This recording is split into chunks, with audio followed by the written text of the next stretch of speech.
so we can enjoy our summer.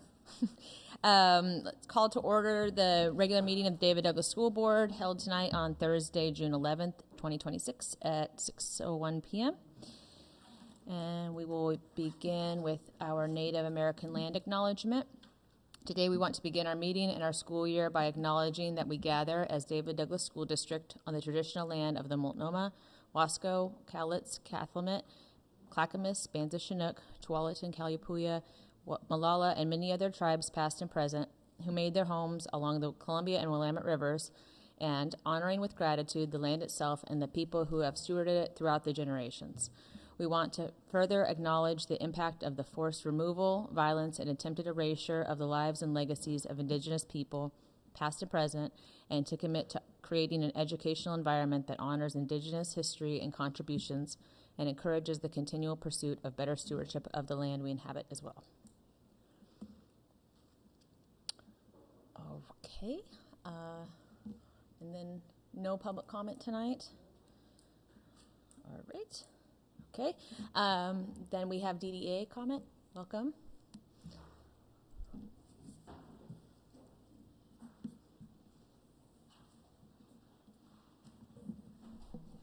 Welcome.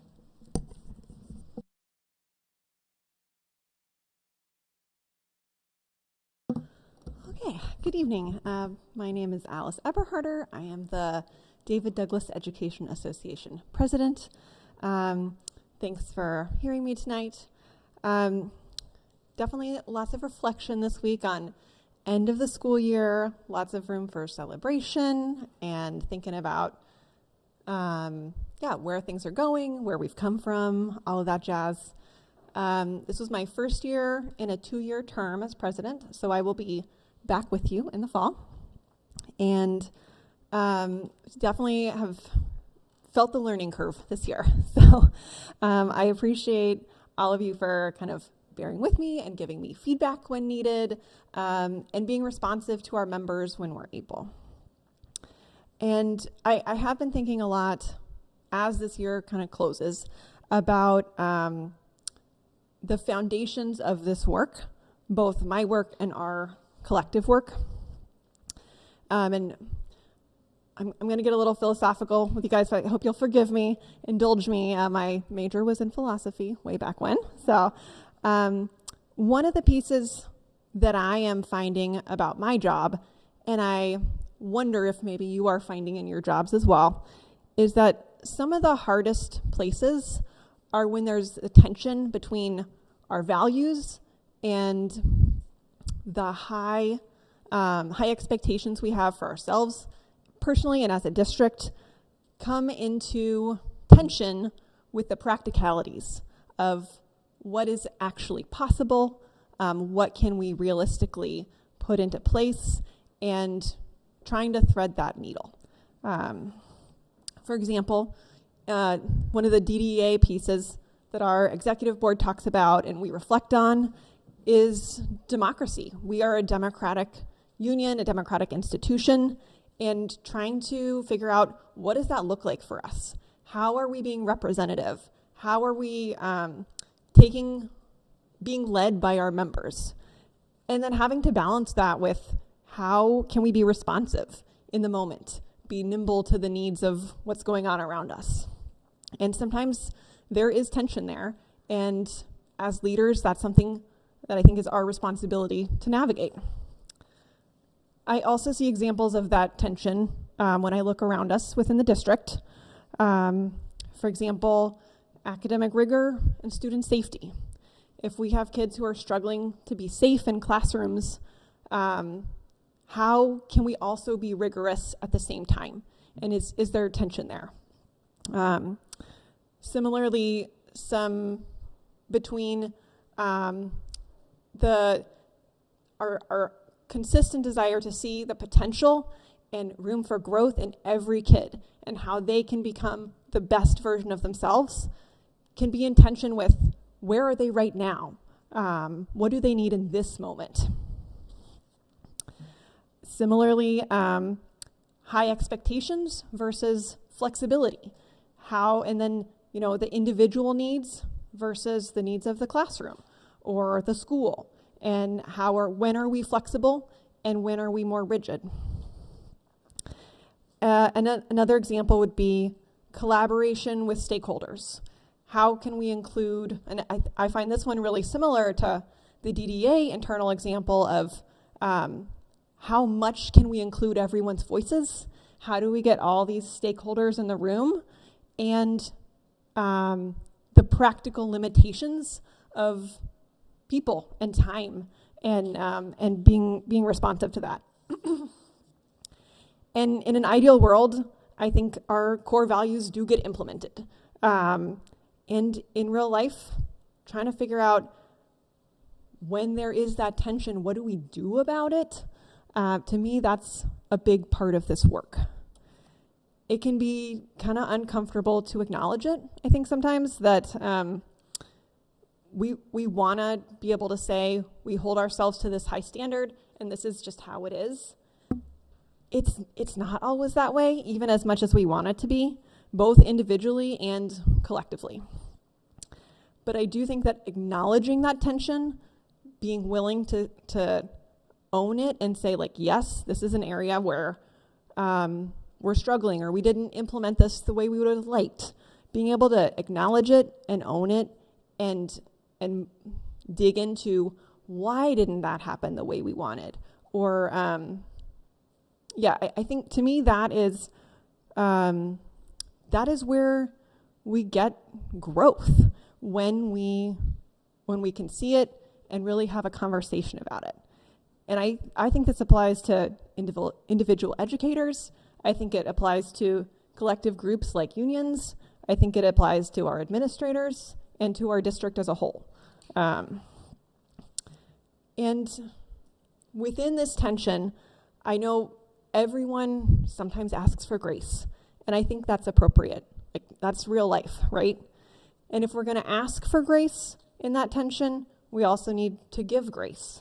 That the standard with how we want to approach those hard situations should be universal.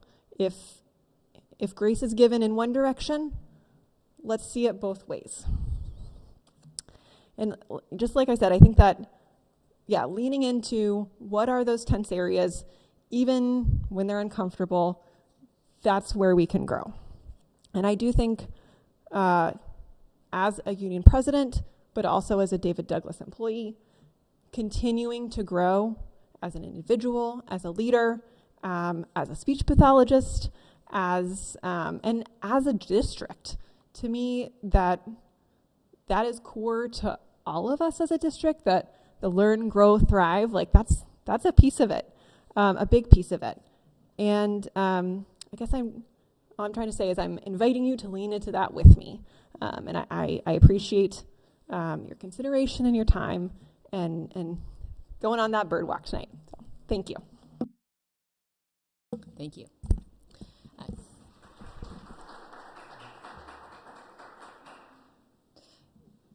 Next we have OSCA Chapter 40. Do we have? No. Okay. All right. Then we are on to invited public input. Mill Park with Pride Month. Welcome.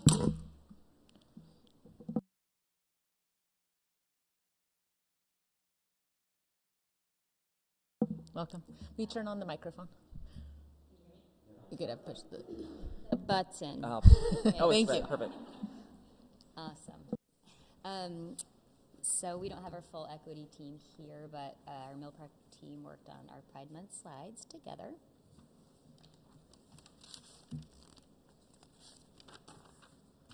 Pride Month includes these identities. 12% of our Oregon State students identify as gay, lesbian, or bisexual, and 3.2% identify as transgender.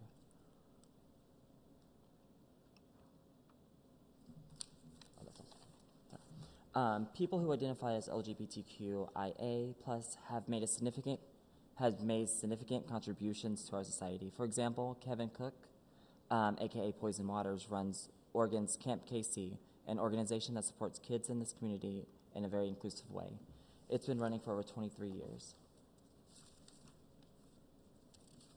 Here are some milestones in the history of Portland as far as rights involving the queer community.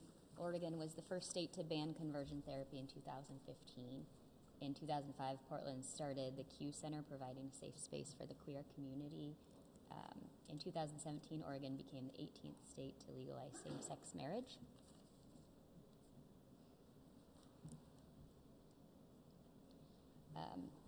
We're here because this is important. Why is it important? Well, including and supporting Pride Month and sharing information with the district about the LGBTQIA+ community is our job, because we are here to ensure that all of our kids feel welcome. At Mill Park, we always say everyone is different and that's okay, and it's the that's okay piece that we really want to commit to. In a recent district survey, these 3rd through 5th graders reported feeling less safe and welcome in our schools.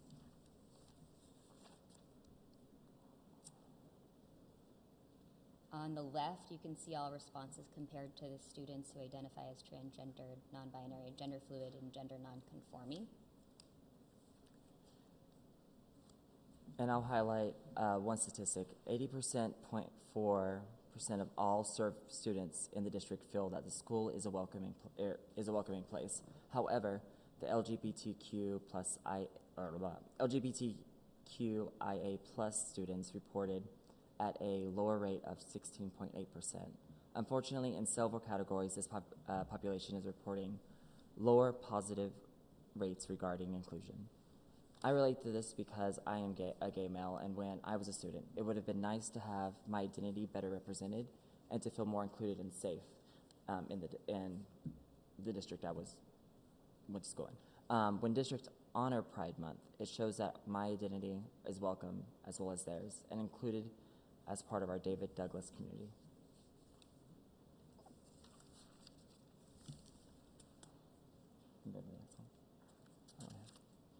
In our district, we support each other with a staff affinity group and student affinity groups at some schools.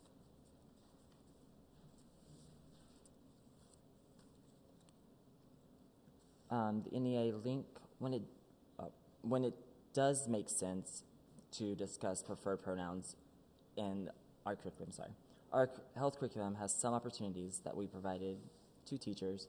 We, of course, allow kids to be themselves, and this includes using the preferred pronouns and talking about how families are different, and that's okay. Here are some listed resources for our teachers and staff that we hope you all find useful. The resources on the right are more Portland specific. Thank you for your attention. Happy Pride Month. Thank you. Can I ask a question? Yeah. Thank you for your presentation. I just have a quick question. From your perspective, how can we as a board support you and your community more? But going beyond affinity groups, you said it would have helped you to see more of your identity represented. If you have any ideas, I don't want to put you on the spot. We'd love to hear from you. Just anything that you're thinking how we can support better. I know that I see lots of pride flags in our schools, trans flags, but going beyond that, even having pronouns on our name tags, anything additional.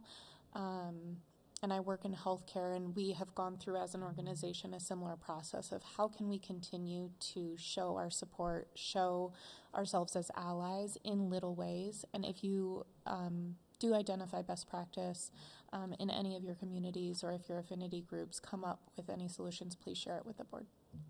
I definitely would love to. One thing I can think of is definitely just possibly just sending a survey out to students and families to see how they would like to be represented, because it looks different in each grade level, as well as teachers. As we are professionals, we have to remain unbiased, but at the same time, I teach preschool, so it looks definitely different for me than it would look for someone in high school. But my family is just as important as theirs. So it looks different for everyone, but I definitely can go back to our affinity group, that is the staff, or the district-wide affinity group, and definitely come up with a list of things that they think is best. But thank you so much. I appreciate it. Yeah, thank you for your presentation. Thank you. and I've said this to the affinity group themselves, but there's a few of us on the board that are members of the community. So if you ever want a visit, let us know, and we'll come by. Awesome, thank you. I appreciate that.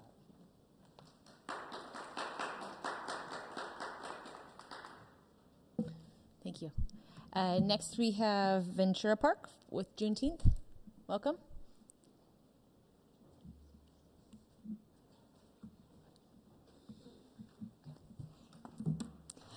Hi, happy last day of school. We did it. You did it. I'm Marissa Casada. I'm the equity chair at Ventura Park, and I also teach first grade. And I'm Nikki Johnson. I'm the assistant principal, and Lydia sends her regrets. She was going to be here, but she's ill today. okay, so we're starting with our background knowledge of an Emancipation Proclamation, just kind of going back to the background story of what Juneteenth is. Juneteenth is essentially the day that everyone found out that they were free. Black folks in southern states were strongly encouraged to stay with their enslavers, and that's a big part of this conversation. So at Ventura Park this year, we've really been trying to increase student voice and getting some actual representation from our students. So what we did for Juneteenth this year is we did a read aloud in our media class. So our wonderful media teachers read aloud the book Juneteenth for Maisie, which, if you remember last year, is the same book we read to you. And then I also did this activity in my first grade class. So before we did the activity, the students were asked, what do you know about Juneteenth already? And then after the book, we did a writing response. So when our students answered, what do you already know about Juneteenth, it was pretty clear there were some misconceptions. We have Juneteenth as the end of racism. Juneteenth means no school in VP. Juneteenth means that everyone is treating people nicely and slavery is no longer a thing. There were also some pretty good responses, but I wanted to highlight those because it's pretty clear there are some misconceptions around what Juneteenth is, and it really highlights the need for this work.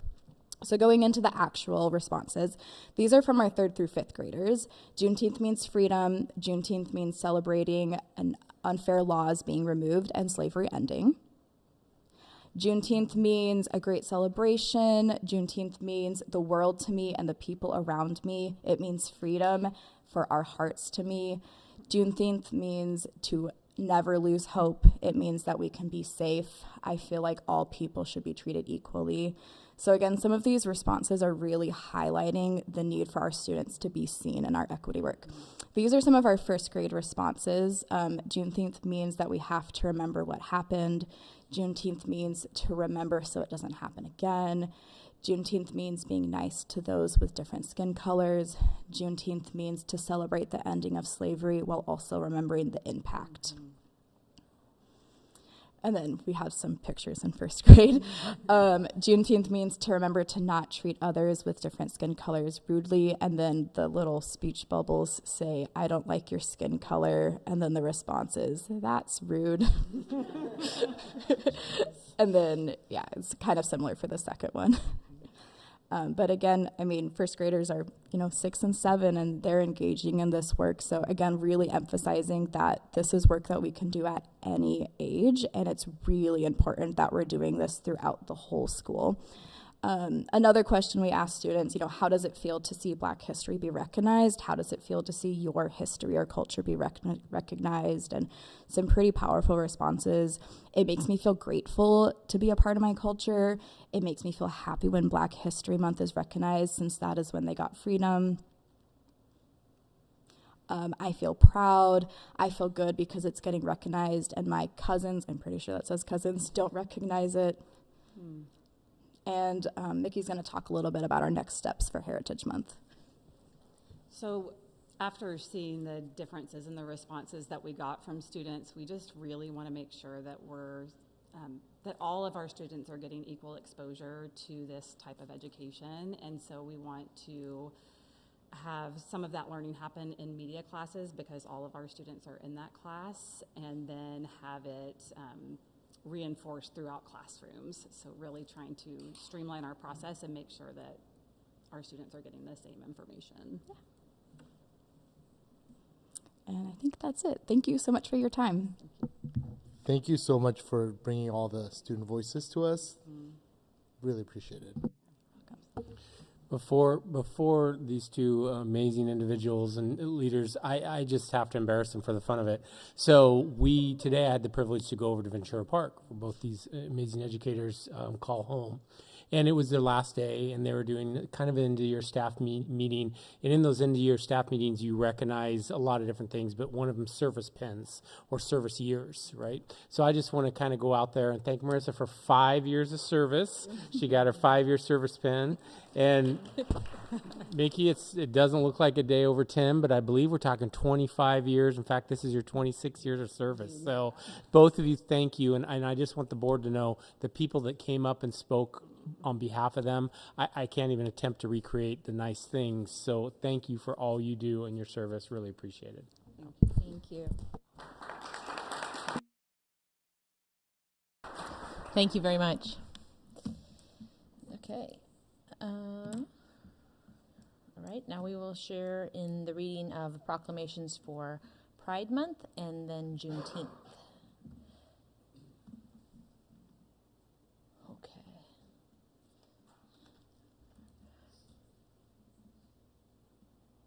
All right, Director Stevens, would you like to kick us off? Stevens. LGBTQ plus Pride Month proclamation. Whereas Pride Month celebrations include people who are lesbian, gay, bisexual, transgender, queer, two-spirit, pansexual, asexual, gender fluid, non-binary, intersex, and allies, and Whereas the New York City Police raided the Stonewall Inn, a gay club located in Greenwich Village in New York City, and sparked a riot led by black and brown trans activists, leading to 6 days of protests and violent clashes with law enforcement known as the Stonewall Riots, which later served as a catalyst for the gay rights movement in the United States and around the world. And whereas Portland has a rich history of LGBTQ plus community leaders, including activist and founder of Portland's first Pride March, Kathleen Sadat, judge and Asian Pacific Islander Pride co-founder Ling Nakamoto, founding board member of Portland Q Center and PDX Latinx Pride David Martinez, and founder of Portland Two-Spirit Society Amanda Brings Plenty Right, among countless others. And whereas we must acknowledge that the LGBTQ plus community has faced and continues to face systematic discrimination, including restricted rights, social stigma, challenges facing accessing health care and other basic social services, and startling rates of violence. And whereas according to a recent DDSD student survey, 4% of middle school students and high school students reported that they identify outside of the gender binary, and there are an estimated 150,000 transgender youth nationwide between the ages of 13 and 17. However, more than half of all trans and gender-expansive youth reported they had no access to a school restroom that matched their gender identity, and only 1 in 3 were always called their true name while at school. And whereas according to a recent DDSD student survey, 13.6% of middle school and high school students do not identify as straight. Despite the size of these groups, lesbian, gay, bisexual, pansexual, and other queer students at DDSD high schools and middle schools were 5 times as likely to report having been bullied in the past year. And whereas according to a recent DDSD student survey, 45.3% of middle and high school students who identify outside of the gender binary do not agree that they are safe at school. And whereas schools in our district run groups that support the social and emotional needs of our LGBTQIA plus students, including pride clubs at our high schools and middle schools. These clubs work to promote LGBTQIA plus inclusion in schools, such as gender-neutral bathrooms. And now, therefore, I, Heather Franklin, Chair of the David Douglas School Board of Directors, do hereby proclaim June 1st through June 30th, 2026 to be LGBTQ plus Pride Month in the David Douglas School District. Be it further resolved that the David Douglas School Board of Directors strongly encourages our staff and community to observe, recognize, and celebrate the contributions of LGBTQ plus people to our country, our state, our cities, and our schools.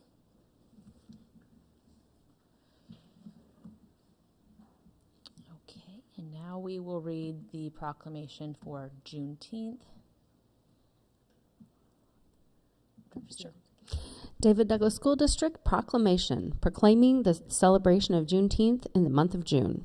Whereas President Abraham Lincoln signed the Emancipation Proclamation on January 1st, 1863, declaring the slaves in Confederate territory free, paving the way for passing of the 13th Amendment, which formally abolished slavery in the United States of America, and Whereas word about the signing of the Emancipation Proclamation was delayed some 2.5 years to June 19th, 1865, in reaching authorities and African Americans in the South and the southwestern United States, and Whereas Emancipation Day observations are held on different days in different states in the South and Southwest and in other parts of the nations, and Whereas June 19th has a special meaning to Black African Americans and is called Juneteenth, combining the words June and 19th, and has been celebrated by the Black African American community for over 150 years, and Whereas 13.4% of our David Douglas students and families and 2.77% of our David Douglas faculty and staff are Black African American. Ancestors of Black and African Americans were not free until June 19th, 1865. The June 19th holiday has special meaning to our school community, and Whereas the strategic hiring plan outlines specific strategies to increase staff of color, including a Grow Your Own program with 30 staff of color enrolled, 11 identify as Black or multiracial, and whereas the Black Student Union and other student-led groups organize and promote Black student success and culture, and whereas the David Douglas School District has an adopted equity policy that states our commitment to closing the achievement gap for Black African American students and creating an educational environment where all students can benefit equally from the educational programs offered, and whereas the district is working toward eliminating the racial predictability and disproportionality on all aspects of education and articulated action steps in the adopted district strategic plan and district equity plan, and now, therefore, I, Heather Franklin, Chair of the David Douglas School Board of Directors, do hereby proclaim June 19th, 2026, Juneteenth, in the David Douglas School District. Be it further resolved that the David Douglas School Board of Directors strongly encourages our staff and the community to observe, recognize, and celebrate June 19th for its historical significance to our country, our state, our cities, and our schools. Thank you.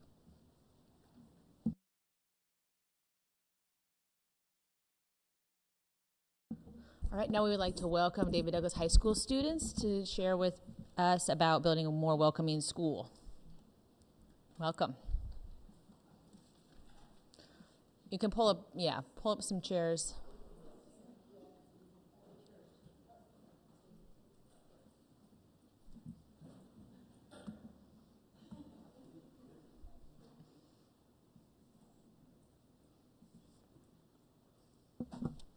Hello.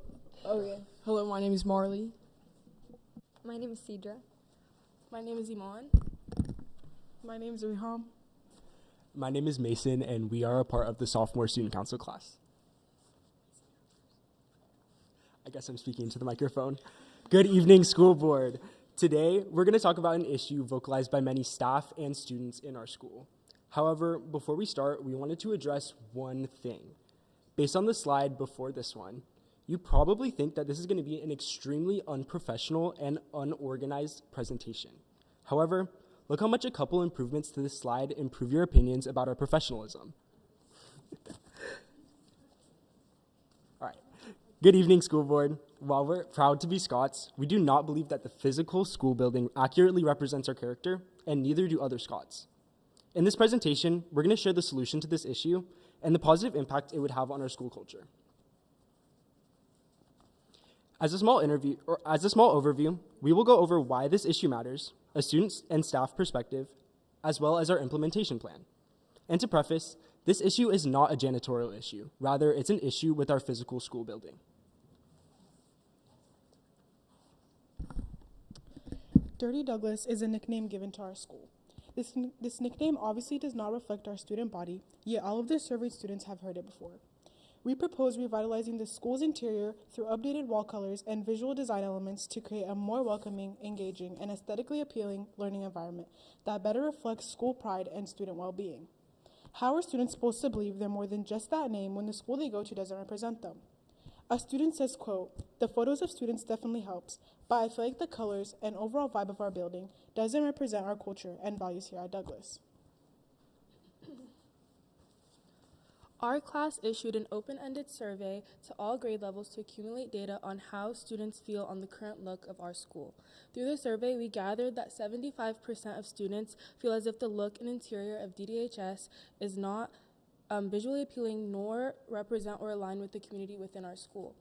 When students were asked to write their opinions, many voiced that the colors within our school are unpleasant or off-putting. Our goal is for students to enjoy walking into our school. However, according to these comments, they don't feel represented by the buildings they spend so much time in. As we know how hard it can feel to be somewhere that doesn't feel motivating nor welcoming, we hope to revamp our school from within to create a better environment. We wanted to not only understand how the students felt about the school environment, but as well as how the staff felt. When we surveyed the staff at our school, only 56.2% rated the school building atmosphere a 4 or a 5 out of 5. And the staff members who rated the school atmosphere a 3 or below often described the South building as broken and old and sometimes even jail-like when contrasted next to the new CTE building. And the encouraging part about this is that the concerns can be addressed through relatively simple visual improvements, which is what our proposal aims to demonstrate. This is an image comparison of what one of our current hallways looks like. Not the best, right? The goal is not to completely redesign David Douglas, but to build on what already makes our school great. Next slide, please. Thank you. David Douglas already has the diversity, the pride, talent, and drive that other schools wish they had. Our solution doesn't change who we are as a school or Scots. Rather, it cleans the lens of which other people view us and the way we view ourselves. The concept uses brighter walls, school pride elements, cultural representation, and welcoming visual features while still maintaining the David Douglas identity. This demonstrates how relatively simple changes can make our school feel more inviting, modern, and reflective of the students who learn here every day. David Douglas already has an incredible story to tell. Our goal is simply to make sure our building tells the same story from the moment someone walks through the doors. Next slide, please. We know this kind of improvement will take time. We also know we may not have a large budget immediately available. That's why our proposal starts with small, realistic steps. Our first priority would be student-driven murals in a few key hallways. David Douglas has many cultural groups and student organizations, and these murals would give students a chance to help shape the space they live and learn in. We would also make low-cost improvements, such as refurbished multilingual welcoming signs and displays that highlight student achievement and school pride. After those first projects, we could gather feedback and gradually expand to other hallways and larger improvements over time. This phased approach makes the project more manageable and affordable and more collaborative with students and staff. Thank you. Thank you very much. That was really well put together. Yeah, please do.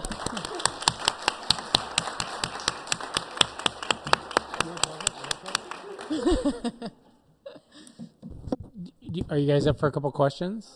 Is that okay? So one of the questions I have is what interaction have you had so far with the high school administrative team, or have you yet? Here, if I can speak on that. Yeah, please. I'm sure you recognize me. I'm a part of Presidential Council, and our physical school building is something that we have been talking about in our past couple meetings. I'm not sure if you guys know this. I recently just found out this through Presidential Council, but there's a booklet of only 5 approved colors that are able to go up on our walls. I think in the survey, can you guys remind me? I think it was smoker yellow is what someone used to describe it. And not to be negative, but I think I would agree with that. I don't really, sorry, I don't really. It's actually called bamboo, but yeah. Oh, bamboo? Okay, let me correct myself, bamboo. But I definitely think that a lack of student artwork and a lack of just other colors other than some of the more basic or muted colors that we have at our school don't really represent our diverse student body as well as it could. Yeah. Yep, that's awesome, and I agree with you. My question is more: have you already started this conversation with the high school administration, other than presidential council, or is that where it's kind of at right now? Like, for example, this is an amazing presentation, but I'd love to hear more like the identified low improvements where you're thinking about murals or spaces you've identified, and I'm kind of curious the next steps, and I want to make sure to help facilitate that. Right. As I mentioned, I know for sure that presidential council, this is a topic that's at our priority. Would you be able to answer that question any better than we could with any more information that you have?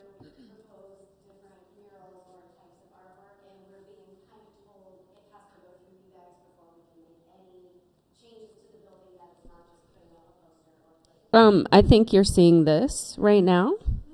Like, Got it. So I thank you.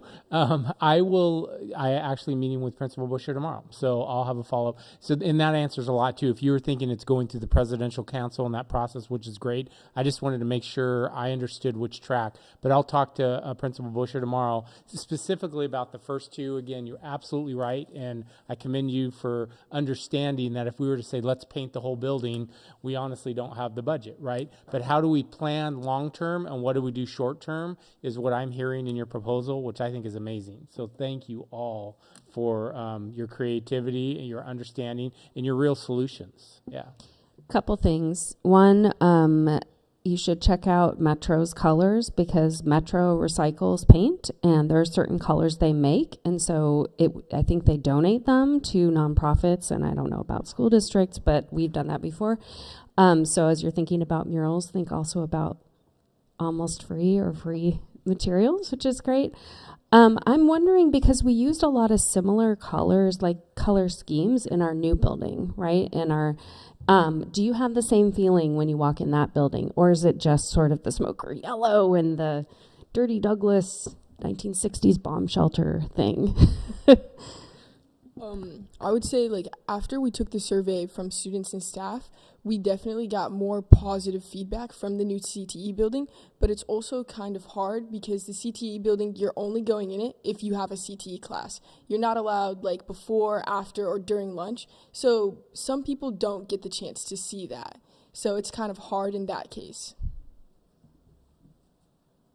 I will say I really appreciated there was a picture in here which showed a mural over the lockers that no one uses, and just covering them with wood. I don't know what would go that can be changed.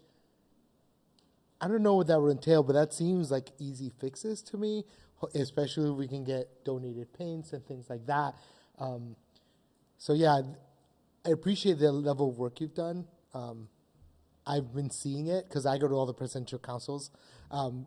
But I'm glad you came to all of us. So let me know, find me to however I can help, I will. Thank you for your time. I want to say a couple things. So I'm super impressed by the homework that you've all done. Knowing the paint colors, you know, what's approved. That's news to me. I just learned about that recently too. So knowing that potentially we vote on, you know, a new paint color palette is really interesting to know.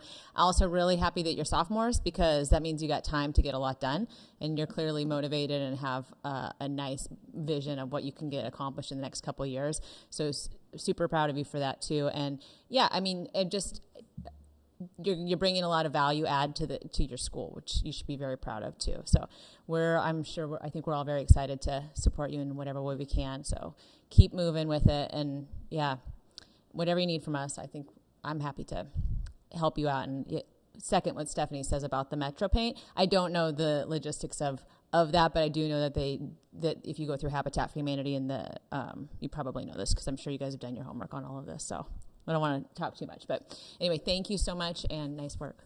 Thank you. Thank you.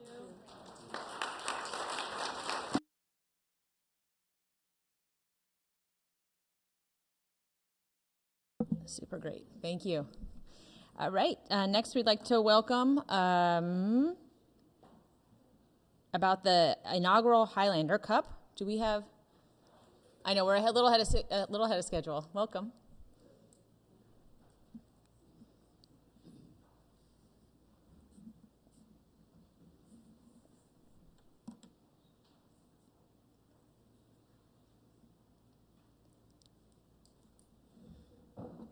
Thank Thank you for coming. First day World Cup. Can you turn on the button there on the microphones? Thank you. Okay, I guess we're on. Hi, my name is John Dyer, and I am the head coach of the girls soccer program here at David Douglas High School. This is my third year, and I brought with me one of my players. Go ahead. I'm Lucy Kimball. I'm a junior and captain for the soccer team. So Lucy's my legacy captain. Every year I name a bunch of seniors, sometimes a lot of seniors.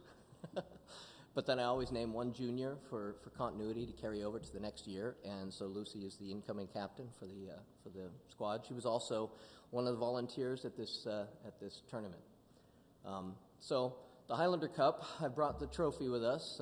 You'll see it's called the Old Boot for a particular reason, and it was me in my garage shellacking just 15 layers over the top of a random boot I found in my garage. It seemed like a fun idea at the time. Go ahead and hit the slide. The whole point of this tournament, as you can see, I've listed a whole bunch of things, but it just kind of boils down to the last couple of years, I felt like there was a bit of a disconnect between the high school program and the incoming players. And so while it was a little bit self-serving initially, the idea was to sort of generate some excitement at the lower levels in order to feed the program. But from there, it also kind of grew for me into a sort of developing or fostering a community that isn't just Scott's High School. It goes in deeper and further. And so this is my first attempt at bridging that gap between the middle school and the high school in an effort to kind of calm the waters. I know it can be a little stressful coming in, especially if you're a soccer player and maybe you aren't the best soccer player, or you've done a lot of community soccer but not a lot of competitive soccer, and just to kind of get people used to the idea of playing at the high school, because frankly, the way my program is developed, everybody has a place. It also was a chance to meet the parents and to answer questions, and for people to meet the coaches. My assistant coach was there as well. And then, more than anything else, as I said, it was just an attempt to sort of put a face to the community, and you'll see that that's kind of a theme with me, has always been. Go ahead. So we had 31 players sign up. My original plan was to have each school represented by a team, and if you looked at the sign-ups, we were really close, but then the day showed up and we weren't even close. You'll see 31 signed up, but 21 showed up, and I suppose I should have understood that. I was a little ambitious going in. You'll see I had 11 of my players out there. There's an OSAA rule that I can't coach anybody competitively before a certain time frame. So to disguise that a little bit, or to foster the community, I had my players coach the three teams. So it's also an opportunity for them to sort of develop a little bit of leadership, and it was kind of a lot of cross purposes going on here. Some kind of fun things that ended up being the Thorns supported what they could. In future years, if I plan better, we will likely have players coming and supporting them just to show up and meet and greet. This year, I happened to pick a Memorial Day weekend, and it was an away game, so there was nobody in town. So that was my bad. But they did give everybody who participated, including family, free tickets to the game, and they were better tickets than my season tickets. So my wife and I actually went down and hung out with the tournament participants. I got some good questions from the parents. It was a chance for me to meet the 8th graders and to see some of the 8th graders as well. And I think really most of all, I'll go ahead and hit the next one.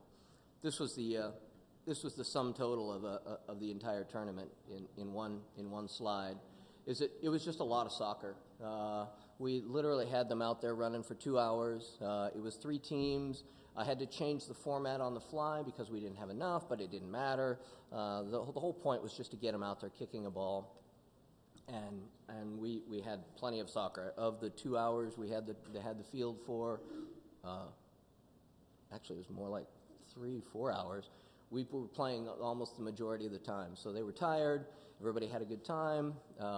I kept score in my own special way, and of course, Floyd Light walked away with the tournament, with the trophy. They'll get their name engraved in the year, and all the principals wanted to, agreed that they would display it. So Floyd Light will have it for a year, and then I'll take it back, and we'll do this again next year, all over again. So that was kind of the point.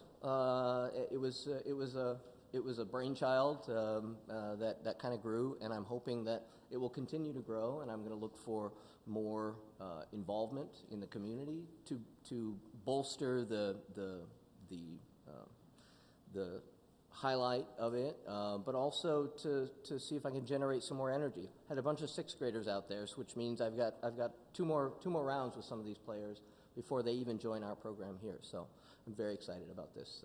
For me, it was a huge success. I was nervous, lost sleep the night before, just because I take it seriously, and I really wanted to have something coming out of it that I felt like we benefited and that we all came together. And for me, it really worked out very well.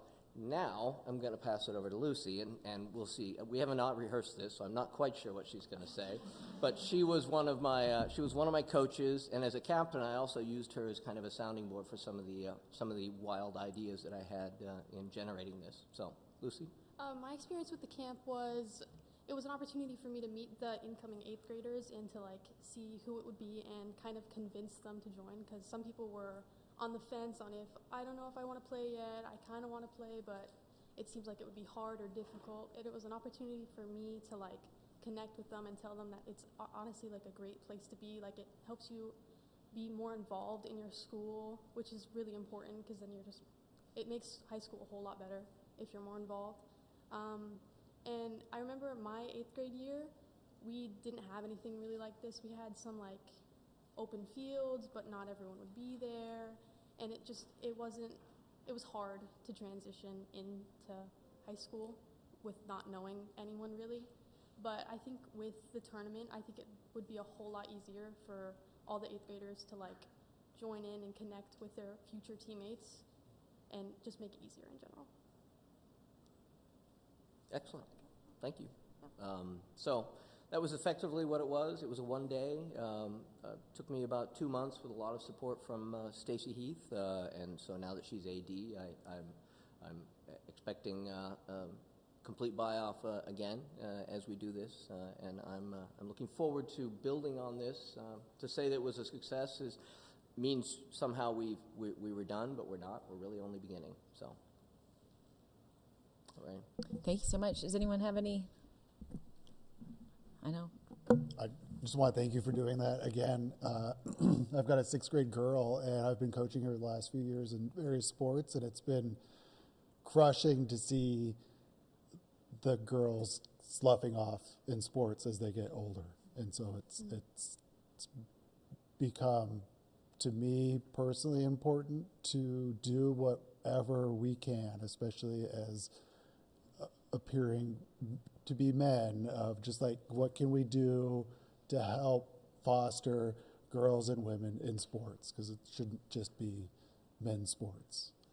Well, and I forgot to mention that in the week prior to, and thank you for saying that, in the week prior to, I also ran a practice session at each of the high schools, or each of the middle schools, to further communicate to them that this is not a skill-based community, that this is a community that will teach skills as necessary, and that it's more about committing to a program, and then the program will work for you, rather than coming in fully developed and ready to go.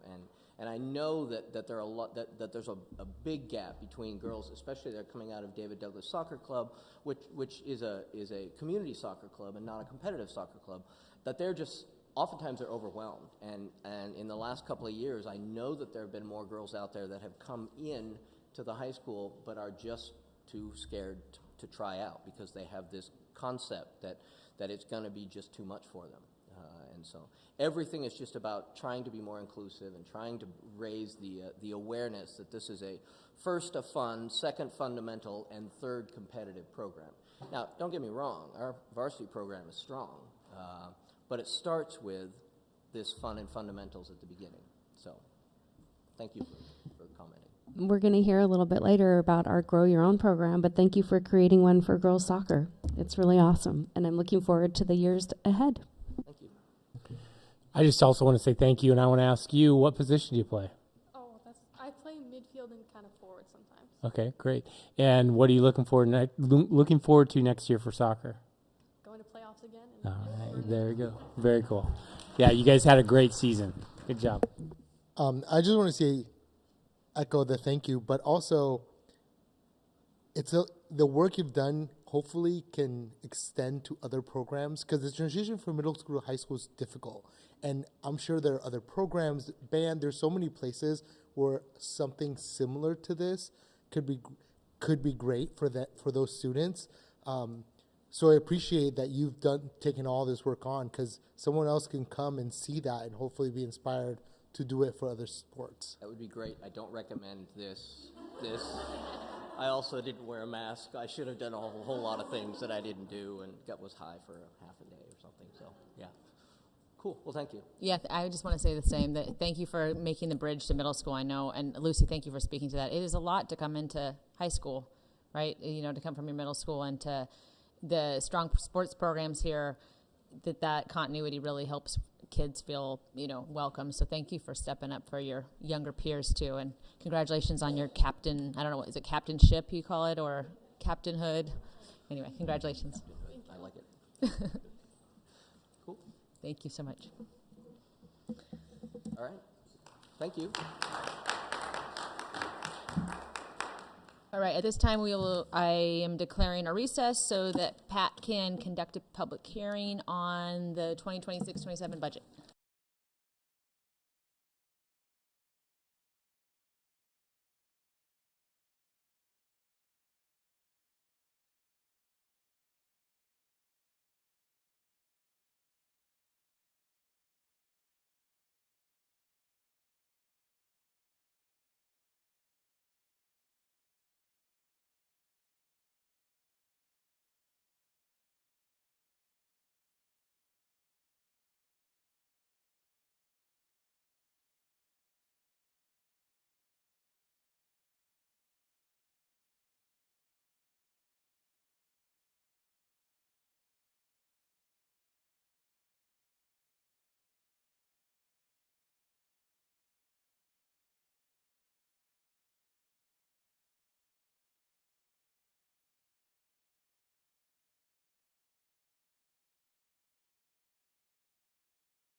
$430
and a lot of choices that you're making to do that. And it's noticed and appreciated. Thank you. All right, if that's all, then we will take roll vote. Director Stevens? Stevens, aye. Jordan, I. Demers Jerson, aye. Epstein, aye. Stevenson, aye. Ender, aye. Franklin, aye. All right, thank you, Pat. Okay. Oh, and now we'd like to welcome Mount Hood Community College to provide an update. No, I did close the hearing. Welcome. Good, how are you? Yeah, okay, thank you. Well, thank you for giving us this opportunity to come speak to you tonight and actually visit you again. It's been about a year.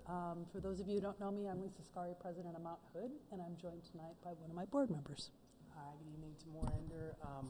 Proud to represent Zone 4 for Mount Hood Community College. So I'm really pleased to share an update on where the college is, some of the impacts we're having, and also the partnership with the school district that continues to be strong, serving our students and our community. So I always like to do a brief overview. We are been around for almost 60 years, founded in 1966. We awarded our first degrees in 1968. Since then, our impact on the region has only grown. Today, we serve a very large, diverse district, 3 counties with 3 campuses and over 1,200 employees. Last year alone, we awarded over 1,500 degrees and certificates, all of this while keeping tuition affordable at $124 a credit. Now, that still, we know, is a stretch for some families, and I'm really proud of our foundation. This year, they've awarded over $1 million in scholarships to make that higher education affordable to students in our district. Now, this has been intentional because access for us really matters. At Mount Hood, we like to meet students where they are and support them with where they want to get to. This includes a range of opportunities from dual credit, adult basic education, English as a second language, to over 100 career and technical education programs. Fun fact, I was just looking at the stats, and as a percentage basis, Mount Hood has the most career and technical ed students enrolled in any community college across the state. We're sitting at 28%. Our sister institutions in the greater region are respectively at 16% and 12%. So you put them two together and we have the same percentage. So, we also offer an applied baccalaureate degree. In fact, actually Saturday, we will be graduating our first bachelor's students. So we're really excited about that and looking for opportunities in the future where we can add some more bachelor's degrees. This breadth is intentional. It reflects the many pathways that students take on their career in higher ed. Now, I do want to pause because the last time I was here, we were talking about the bond and I was thanking you for your support and we had our fingers crossed, and I'm excited to say we're here and we actually passed it. And we couldn't have done it without you. This was a community effort. We were overwhelmed by the amount of folks that stepped up and stepped into the space, talked to their neighbors, and helped us get us over the finish line. For us, it was a powerful vote of confidence in what we're doing, but we also take the responsibility very seriously and want to make sure that we're going to be good stewards of the taxpayer money. I'm pleased to kind of add to this. We again won the governor, I always get this, GFOA, Government Financial Officers Association Triple Crown Award, and we were the only educational institution in the state, and that was for stewardship of taxpayer dollars and financial transparency. While we're talking about money, just another note, the college contributes about $423 million annually to the region, and that's both in actual expenditures and the incomes of our graduates. So our students, last year we served over 18,000 students. 75% of those students are part-time, and I think that reflects kind of that nature of the affordability. 2/3 live right here in our district, and over 40% of our students are students of color. This is why partnerships like we have with you is so important to us, because we are often the first step for a lot of students into their higher ed career. And we want to make sure that they see college as an option and explore that opportunity. So the next slide is my favorite slide. I just like to show the connection and the relationship between the college and the school district. You'll see hundreds of your students have been participating in dual credit. I actually did the calculation, and this year alone, we will have, through the dual credit program or College Now, we will have saved families in this district $385,000 because they're able to get that college credit and not have to pay tuition. In addition, on the far right-hand column, those students represent students that have David Douglas on their transcript, and after they've graduated from you, they've come to us and are enrolled. So we'd like to see these numbers and are proud of this partnership. All right, and I'm excited to transfer over to talking about the bond a little bit. So as y'all know, we recently passed the bond, and that was pretty similar in scope to the bond y'all had in terms of delivering HVAC improvements, plumbing, electrical, and safety improvements. One of the commitments we made to the community was a no net increase in space, so non-capital is mainly maintenance, upgrades, things like that. And one of the key features is putting a kind of a roof on the pool. This is one of the few Olympic-sized pools in the region, so we are excited about that. And yeah, lots of modernization of spaces. This is a life stage for a lot of students of where they are meeting new people, and so they wanted a lot of kind of third space and gathering spaces on campus, so we're working on delivering those. And then in terms of delivering on community trust, we are required to spend 75% of the funds within the first 3 years of the bond, so that puts us at August 2028 for that. Currently, we have 3 architecture firms on board, one to focus on healthcare facility design, another for athletics, and then the third one for general classroom spaces. And then we're in the next couple months going to be having a RFP to bring on a CMGC, construction manager, general contractor, and this is kind of for public sector, kind of larger capital projects. It's a kind of alternative contracting method as opposed to design, bid, build. It allows the contractor to be involved in the design of the facilities, and then that the benefit for the colleges has a guaranteed maximum price for what that's going to cost. And then onward, so we took our AA credit rating to the bank, and then had an additional $10 million in bonds that we were gained as a result of that, and then we also were able to add some state grant funding as well, $8 million match from the state, so that brought us up to $155 million in terms of the amount that we're able to spend for the upgrades. And then some of the improvements are actually complete in terms of parking lot paving, some ADA improvements. The aquatics retractable dome is in progress. And then the track resurfacing got done, and that allowed us to bring in a kind of a major track meet this past May that we would not have otherwise been able to do with the old track. And then in the next 90 days, we're finalizing design sessions and continuing kind of site prep work. And so there's kind of a lot of construction activity kind of start happening around campus, so we're excited about that as well. And then basically the community impact of all this is, students have higher quality facilities to learn from, and there's more of a kind of a campus feel of incorporating colors and kind of third spaces on campus. So the quality of life for students should improve a lot as well. And then allows us to be a strong community anchor of bringing in more public events for kind of across the region to Mount Hood. And then here's our website where you can kind of stay up to date on some of those activities. So thanks so much. I'll pass it back to President Skari. Thank you. So our big news leading into next year, we're turning 60. In college years, that's a short life, but it seems kind of long. We like to show this photo. It's kind of the retrospect of our mascot, Barney. who's taken on various forms. I'd pick on the superintendent and ask him which mascot was around when he was there. So with our 60th, it is a milestone, right? We want to celebrate it, but it's also an opportunity for us to think about where we've been, but more importantly, where we're going into the future.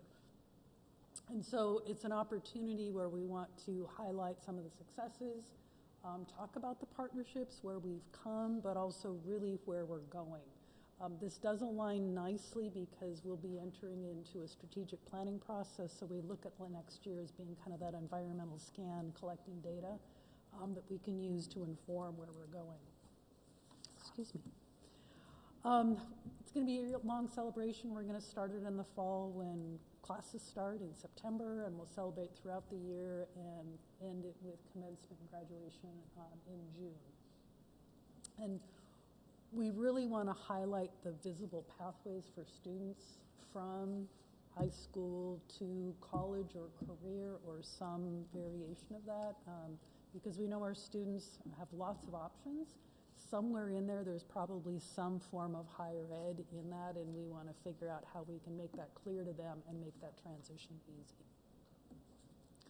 So here's where you might want to engage. We are trying to collect old photos or stories of the college that have happened over the years, and so we're kind of doing this call. If you happen to have, if you happen to go there or have family members and have photos of what it was like when you were there, or even of the facilities, we'd love for you to share them with us. Likewise, if you have a story about the college, whether it was an impact it had or some fun event that you might remember, please share that. Because we're going to try to put this together and I'm not the design creative person, so I have amazing folks who can do that, but we're going to capture all that and share it with the community. And here is, on this last slide, the email for you to share those things. Again, just want to say thank you. We appreciate the longstanding partnership and happy to answer any questions you might have. Thank you so much. And did you? I know, I'm very excited for the pool. I know, we're sorry about the delay, but we could pause it and open it up and then close it up again, and if anyone's construction projects sometimes don't always align, and we figured it was just easier, and it saved us money to not pause it and just keep going. Sure. So yeah, looks like fall. A big, yeah. I'm excited to see what it looks like when it's finished, though, too. So it'll be year-round 50 meters. That's a very big value add to this region. Yeah, big deal. I just want to say thank you for the continued partnership and the forward-thinking focus about what we can continue to do, how we leverage resources together. I also want to publicly thank Mountain Community College. I know you weren't able to make it, but your team, you sent a team to our CTE fundraiser, which was, I frame it as a great success because of partners like you, so thank you so much. And we did launch our CTE center, so thinking about how we bridge any kind of gaps there as well, and thinking about, again, just continue work together for our youth. So thank you so much. Thank you. Oh, yeah, and I wanted to also thank you. I was at the Senior Awards night last week, and board member Shatoya Bentley, I think, presented quite a large scholarship, probably one of the larger ones that our seniors were awarded. So, I mean, it's a lot that is being given out, and additionally into just the value add of our high schoolers being able to take the dual enrolled classes, and such a great opportunity for our kids. But yeah, thank you for that too. Anybody else? All right. Well, thank you so much. Thank you. Thank you. Okay. Now, grow your own end of the year report. I know we're a little ahead of schedule. Is everyone here? Yeah? Great. Welcome.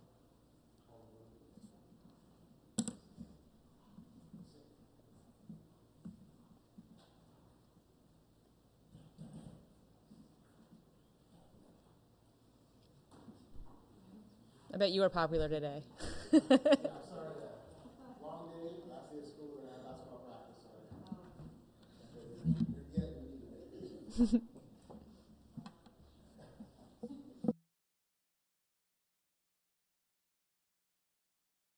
All right, buenas tardes. My name is Andreina Velasco. I am the Grow Your Own Pathway Navigator.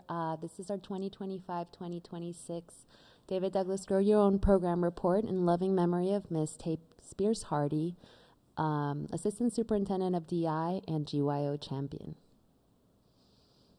Next slide. We like to always start and ground this report with our charge, which is grounded in our equity plan. Commitment number 4 is our workplace policies around workforce diversification. And as our David Douglas School District transitions to integrate our equity and strategic plan, GYO will live in Pillar 5, which is to empower effective educators. Next slide. We also always ground ourselves in our why. On the left, we see our incredibly diverse student population, and on our right, we see our less diverse teaching population. So representation means to close the gap in that so that students can see themselves represented and our teachers can also learn from each other and center more culturally diverse perspectives. Our Grow Your Own program has the goal and the why. Who do we focus on? All of our David Douglas High School students and employees. We do prioritize assistance for applicants who identify as BIPOC because of our workforce diversity goal, but we are accessible to all of our students and our staff. And what we offer is tuition assistance, college, career, financial aid, navigation, continued pay and benefits for student teaching, which is a huge plus. Student teaching is typically unpaid labor for months. And then must interviews for open positions, which has been really important for our Grow Your Own participants, especially with very limited positions available. Next slide. So how do we do that? We prepare our current staff. I connect with as many staff as possible, get the word out, and then meet with our classified staff or other staff who want to advance their career, and then enroll them or help navigate them into a teacher preparation program, facilitate their practicum experience so it happens in our district, and then hire them. Next slide. So you can see our growth since 2020. We have had a dip, but that is because of the limits in new recruitment from the Oregon Department of Education and the scheduled end of the program in 2027. Thanks to Ms. Tay's leadership and a lot of statewide partnership and all of your advocacy, which we strongly appreciate, we're able to extend the program till June 2027, and in partnership are working to continue to advocate for it. All right, next slide. So here are incredible GYO program graduates. We already have 3 who have been hired. One in Lincoln Park, dual language, one at Floyd Light as a math teacher with an ESOL endorsement, and one as a school counselor at Fur Ridge. So we're hoping to be able to hire all of them this year. And excitingly, we have 2 special education candidates, which is very rare. So hopefully they will be placed. Next slide. And thanks, Althea, for coming to our bash. It's always super fun to have our Rise Up ceremony in collaboration with MESD. Have so many of our graduates there. Gracias, Aide, for being there. David Douglas definitely showed up. And we had people on a speakers panel. We had the most graduates at every single level. So we're definitely representing. Next slide. So now the highlight, which is hearing from our GYO participant graduates, Donovan Reyna, I always want to say it in Spanish, Donovan Reyna, Donovan Reyna. 4th grade teacher at West Powellhurst Elementary. He's a bachelor in elementary education from Warner Pacific, and he's going to share testimony and his experience as a Grow Your Own graduate and teacher. I prompted and asked him around the academic focus and discipline focus of our equity plan, which is to close that disproportionality and achievement gap. So he'll share his experience with that. I don't think I need that, but well, that's fine. Hello, everybody. This is, excuse me. It's a long day.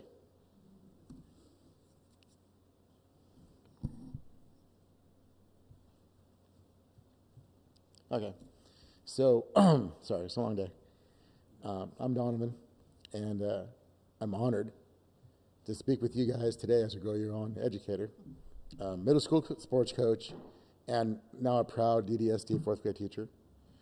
As a Latino educator, who grew up in Oregon, I understand firsthand the importance of students to feel seen, valued, and capable of success.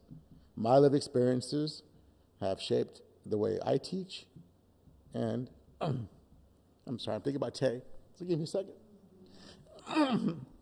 Sorry, I don't need that. My lived experiences have shaped the way I teach and the relationships I built with students and families every day. My favorite teaching quote is, "Be the teacher you needed when you were younger." Because of GYO, I'm that teacher today. When I started working in this district, I was content to be in the school community working with our kids, building strong relationships with our students, teachers, and parents. I was content to teach technology and computers. I was content to coach sports at all 3 middle schools. I was content to learn from great teachers in my building and see how they taught their classes. I was content to do all of this without having a teaching degree until I wasn't content anymore.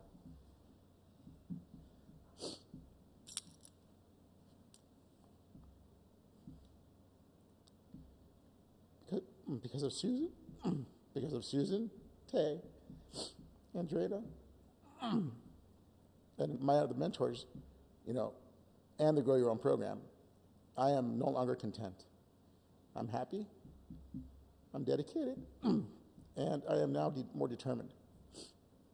Because of the Grow Your Own program, I'm now able to help students make growth and focus on helping them believe that mistakes are part of learning and that effort leads to improvement. I have worked intentionally to address discipline disparities in the classroom rather than focus on punishment. I prioritize relationships, restorative conversations, and understanding the reasons behind the behavior. As a GYO student, I have learned that students respond best when they know that an adult genuinely cares about them and holds high expectations for their success. Many students who struggle with behavior early in this year in my classroom have become classroom leaders because they felt respected, heard, and supported. Because of this, to this day, as our last day in my classroom, I have not yet written a major referral for any student in my class. They work hard to be great models for the rest of the school and others. Representation matters, relationships matter, and high expectations matter. Grow Your Own matters. It creates opportunities for us educators like me to return to our communities, make a difference in the lives of students who may not always see themselves reflected in their teachers. I'm grateful for the chance to serve my students and families, and I thank you all for your continued support in this program and hope to help to diversify and strengthen, the educator workforce like you saw on the graph there. Thank you for your time, and I'm sorry I am all over the place. No apologies. That's not usually what I do, but like I said, it's been a long day. So, sorry. Okay. I'm through it now. I'm good. I got this.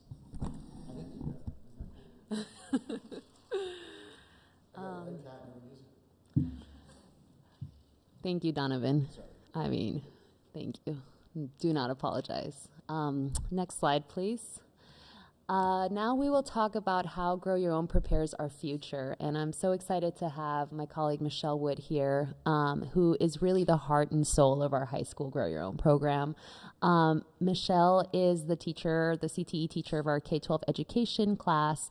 You know the CTE building. If you ever get a chance to be in her classroom, she lives, breathes pedagogy and infuses that to our students who then go and do an internship at Lincoln Park, Floyd Light, and those are the students who then become our Grow Your Own graduates. So we're just finished onboarding 10 of them. Since 2023, we have hired 55 Grow Your Own summer interns. Thank you to the partnership of Brooke and Elise in our summer program.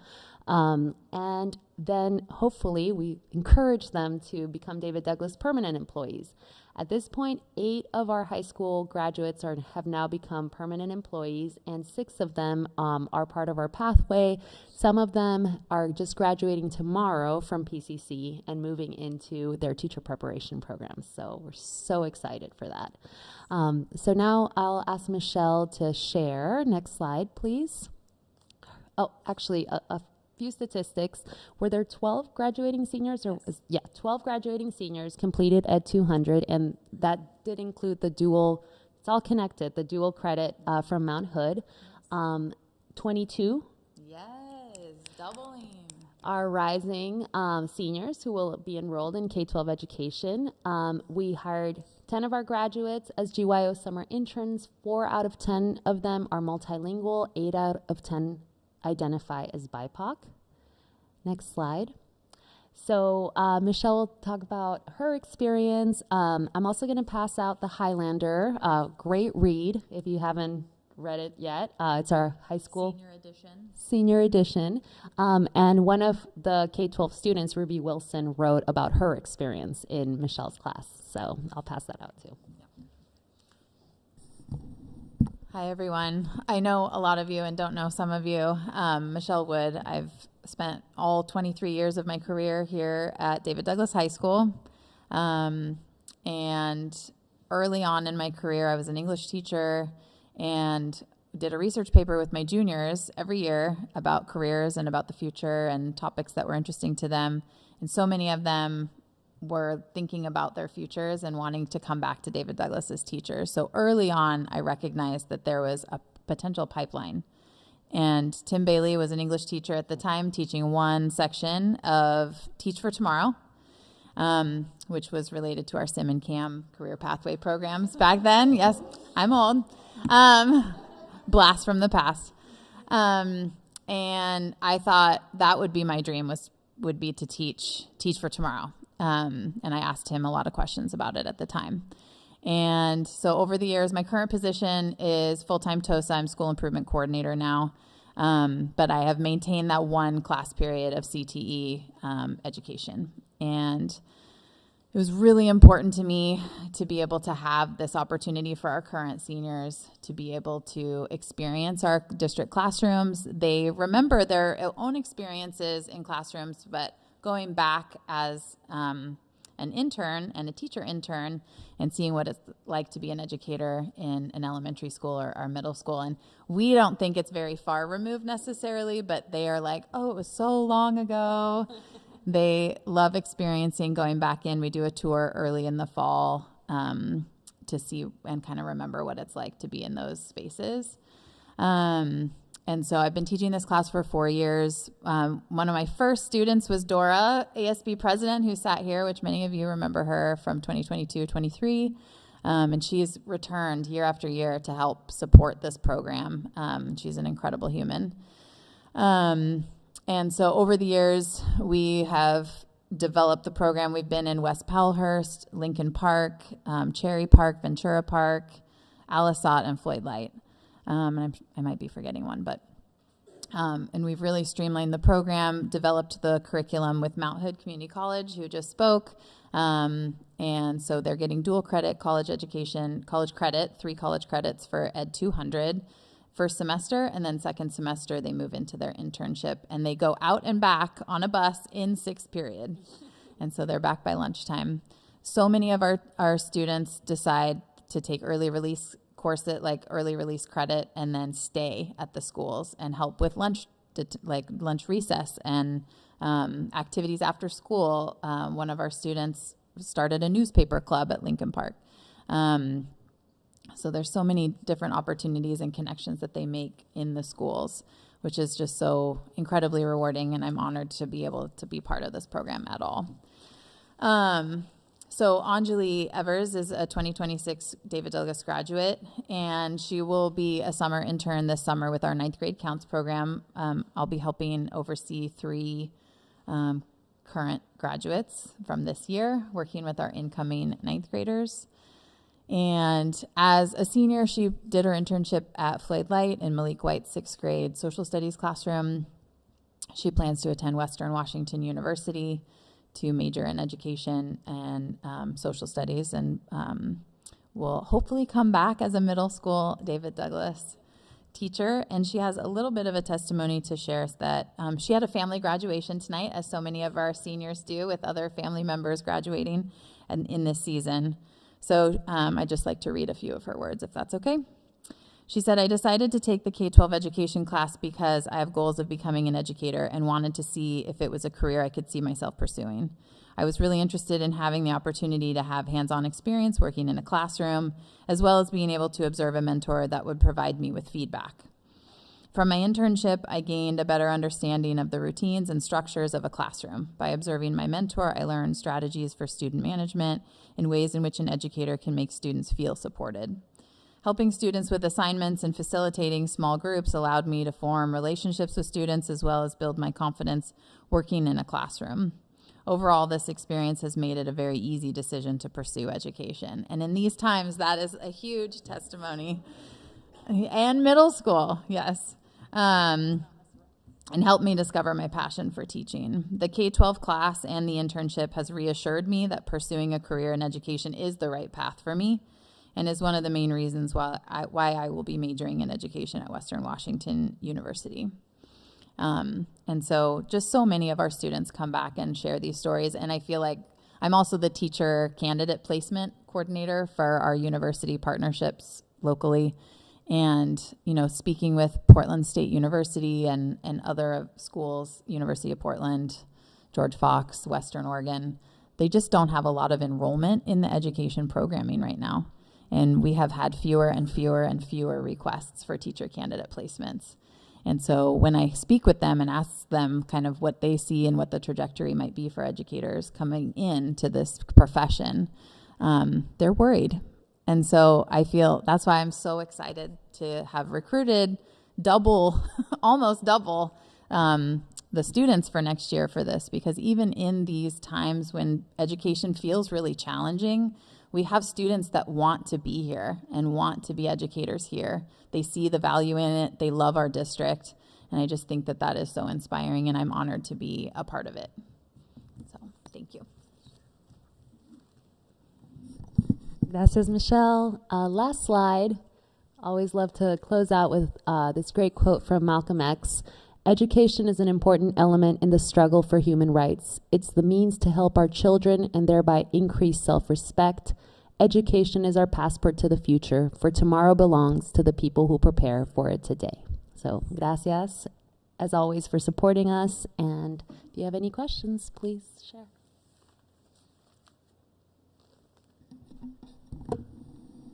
Okay. I don't have a question. I just want to say thank you to all three of you. Michelle, Andrina was at the district office with a group of your seniors the other day, so I had the privilege of kind of congratulating them, and Anjali was there, and I guarantee you, I just about made him sign contracts that they have to come back. So I worked on it. Yeah, she's amazing. They were all amazing. So I just want to say thank you to you. Obviously, their passion, their energy, you could see it, and I know that's from a lot of work. And the word you said pipeline, it really does start much earlier than we think, and high school for sure. So thank you. And Donovan, just thank you for choosing David Douglas. Thank you for continuing and sharing your story, right? Yeah, I know that. And your positivity exudes out of you every day, every time I run into you somewhere. So congratulations also. It's really exciting. First year. Yeah. Good job. You did it. You did it. Gosh. And then, Andrina, I know you are always going to put kudos everywhere else, but I hope you look in the mirror as well and understand the fingerprint you have on this program and all you're doing. And just a tremendous thank you for continuing to be, and I'm going to use a word that you used, and that's a champion champion. You truly are a champion for this work. Your heart's in it, and you're making a difference. And we are not just, I mean, we are the example and a leader in the state because of many people, but you're at the forefront of that, there's no doubt. And I'd also like to, using that word champion, some of you were at the awards, but during the GYO Rise Up ceremony, I believe someone was recognized as the GYO champion of this year. So congratulations on that honor, you bet. Truly thank you for all you do, every single one of you. Yeah. Yes, thank you. And I will also add, since we're talking about championing, just don't forget, if you happen to be next to a legislator or a state senator, to mention how great this program is, because it is one of the best programs I've ever seen for actually doing what it's intended to do all over the state. And the fact that it didn't get funded, crazy to me. And I know it's a hard budget year, but let's keep reminding our legislators that it's not expensive for what it's doing. It does so much for so little that hopefully we bug them enough, it'll come back. Thank you. Thank you.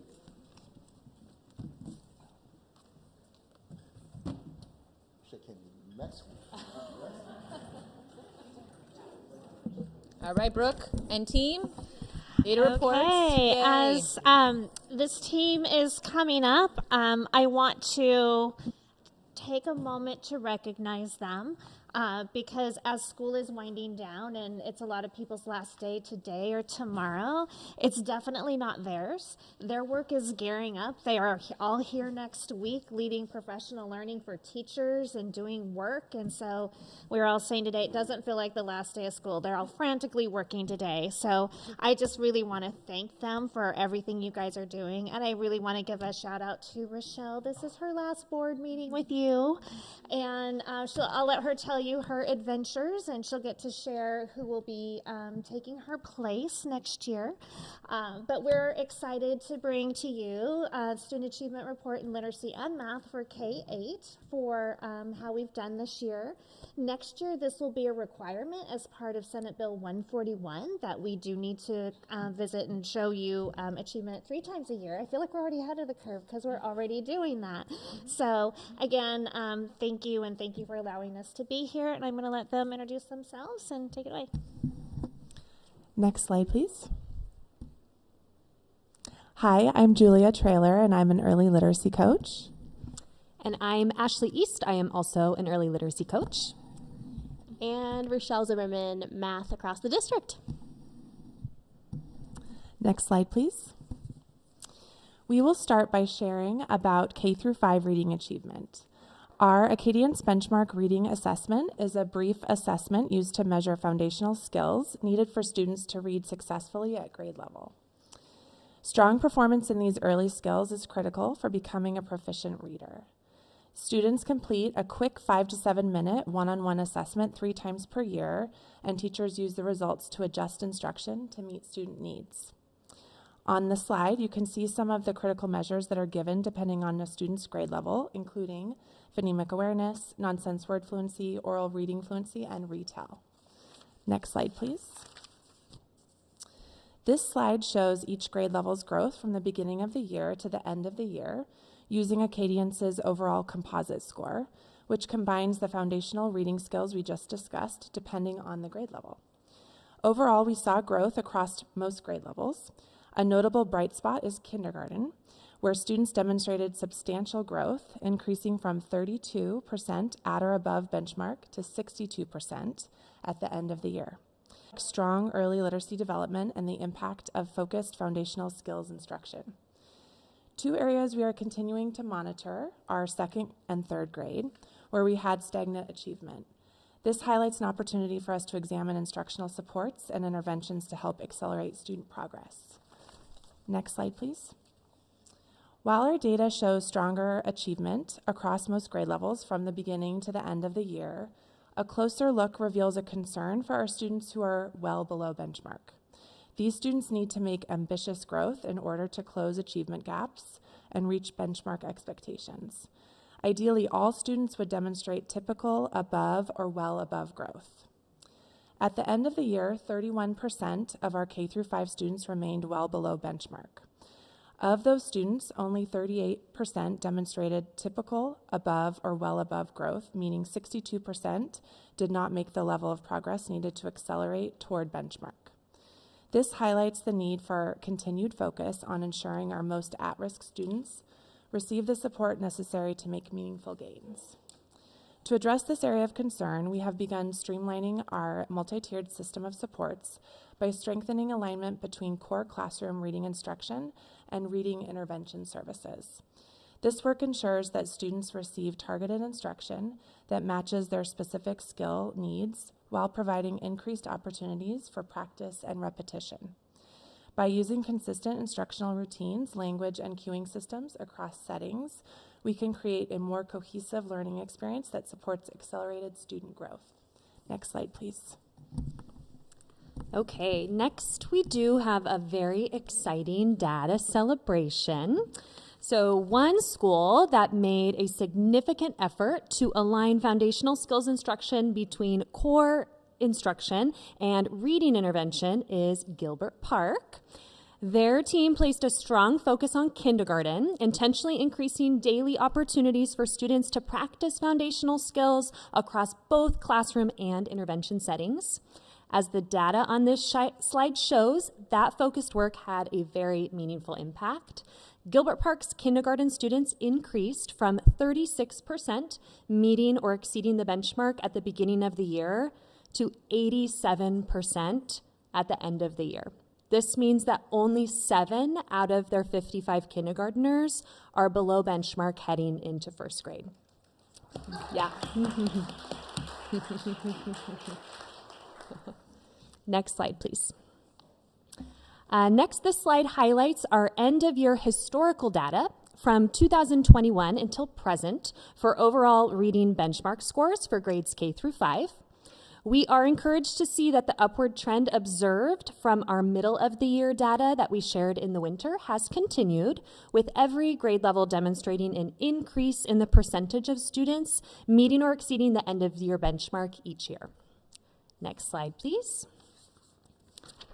All right, so as we move into next school year, we want to share some of the initiatives we have for literacy across K through 5. So first on the left, content alignment. We know that comprehension is the ultimate goal of reading, and research demonstrates that building knowledge within content areas significantly strengthens both comprehension and vocabulary development. To support this work, we will launch a K through 5 content alignment calendar next school year that intentionally connects literacy, science, and social studies instruction. By creating meaningful links across content areas, we aim to deepen students' background knowledge, strengthen vocabulary, and enhance overall reading comprehension. We also continue to embed the Writing Revolution strategies to provide explicit instruction in writing at the sentence and paragraph levels while supporting students in writing about what they read to deepen comprehension and strengthen connections between reading and writing. In addition, we will continue to implement our high-dosage tutoring supplemental grant, which was launched in February of this school year. As we move into the second year of implementation, our focus will be on strengthening alignment between core classroom instruction and tutoring sessions, while also enhancing training and support for our instructional assistants who provide those tutoring services. Shown here on the right is one of our kindergarten students who participated in high-dosage tutoring this year. Her benchmark data really highlights some amazing growth. You can see in the beginning of the year, she was below benchmark with a score of 9, and then ended the year at benchmark with a score of 149, which really demonstrates the potential impact of this targeted intensive support that is happening with high-dosage tutoring. Next, I will turn it over to Rochelle, who will talk about math. So we have Jen Carlson. She was supposed to be here tonight and had a family emergency, so we'll have to excuse her absence today. But I'm excited to introduce Jen Carlson. She comes from Lincoln Park. She's a language development specialist currently and stepping into this role as the K-12 math specialist. She comes with a wealth of knowledge both in the district and also through some of the math leadership work that's happened through my predecessor, Amy McQueen's work. So she brings with her deep connections from the district and I think a really strong vision for where we can go. I'll be sharing a little bit about what she has kind of reflected on and thoughts for next year. And if you don't already know, I'm moving to South Korea. I'll be teaching at an international school for the next 2 years. So maybe I'll see you in 2028. But let's get into the math. Next slide for me. Oh, next one if you don't mind. We are going to use the iReady diagnostic. You can read about that if you have not read about it already. So, jumping right in. This chart shows our elementary iReady growth from the beginning of the year to the end of the school year. Similar to what we saw earlier. We achieved meaningful gains across all grades K through 5, and a standout highlight is kindergarten and first grade. We saw significant growth with, at the beginning of the year, 14% of our kindergartners showing kindergarten proficiency, you could say, or performance. And by the end of the year, 57% of our kindergartners are performing on iReady at the kindergarten level, at grade level. This reflects strong early numeracy development and our educators' creative dedication to prioritizing math throughout the day. Now, beyond first grade, we are seeing our proficiency rates begin to level off, and that mirrors more of our statewide OSAS results. This data highlights a powerful opportunity for leadership to continue to press on our state to champion mathematics education in a similar way that we're seeing literacy be championed. And so I would really encourage us to think systematically as a district about how we fund and prioritize mathematics with as much fervor as we are able to do for literacy. The power of having 3 TOSAs who are able to systematically work to lift literacy and have coaching within the buildings, I think is a huge testament to some of the things we're seeing happening in the world of literacy. And I am excited, ODE does have a math framework that's supposed to be coming out later this fall, winter, and with it, we are crossing our fingers that there is some funding that is similar to what's been happening with literacy. So I encourage all of you to stay boots on the ground, ears open, and voices loud and proud for math. So, next slide, please. While we celebrate these elementary-wide gains, we are equally focused on accelerating progress for students who are currently performing several years below grade level. To close the achievement gap, iReady claims that the standard typical growth is not enough, and these students instead need to be meeting what they call stretch growth, to more ambitious amount of gains. Stretch growth specifically made 2 consecutive years in a row is shown to be those students to reach proficiency at 3 times the rate of others. So we have iReady national data that supports this need. Our district goal really should be to meet or exceed the national benchmark of about 30% of students meeting stretch growth. So we're kind of watching that and monitoring to see what can we do to increase our percentage of students who are meeting stretch growth. We're going to see there that on the left-hand side, 10% of our elementary students are 3 or more grade levels below in math. Quick little caveat, if you are a first grade student, can you be 3 grade levels below? No. So you are going to see a larger bar graph there for 1 grade level below because kinder, first, and second don't even have that category. With that being said, within the group who is darkest red up there, 3 grade levels below, a strong 44% of them met their typical growth. 12% achieved stretch growth.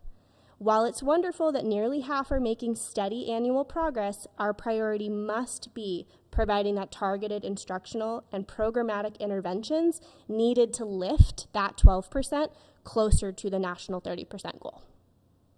Next slide. Historically, we have our multi-year trends within iReady. We've been in that program a little less than within Acadience, and so our data history is a little bit shorter. The big picture is incredibly encouraging. With steady upward growth across nearly every grade, we want to celebrate a significant milestone for our kindergarten and our 5th grade teams. Thanks to their incredible dedication, both grade levels have achieved nearly a 10% increase in proficiency in just 3 years. That's rock star awesome. To sustain this momentum, we're diving into next school year with a specialized focus on 2nd and 3rd grade, where growth has recently leveled or kind of fluctuated. These 2 grade levels will be our primary focus for our own targeted instructional support and closely monitoring to ensure what we're trying is making a difference. Next slide. I'm going to move into 6th through 8th grade, and then I'll talk a little bit about what we're doing math-wide K-8. Next slide.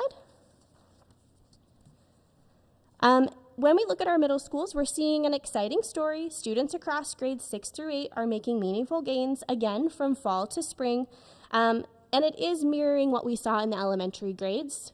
OSAS rates and our iReady rates are very comparable. While I can't share any specifics just yet, I am really excited for Jen in the fall to report back on 8th grade. There's some exciting things happening there within our preliminary results that I can't say anything about. But I'm excited for her to share that with you in the fall.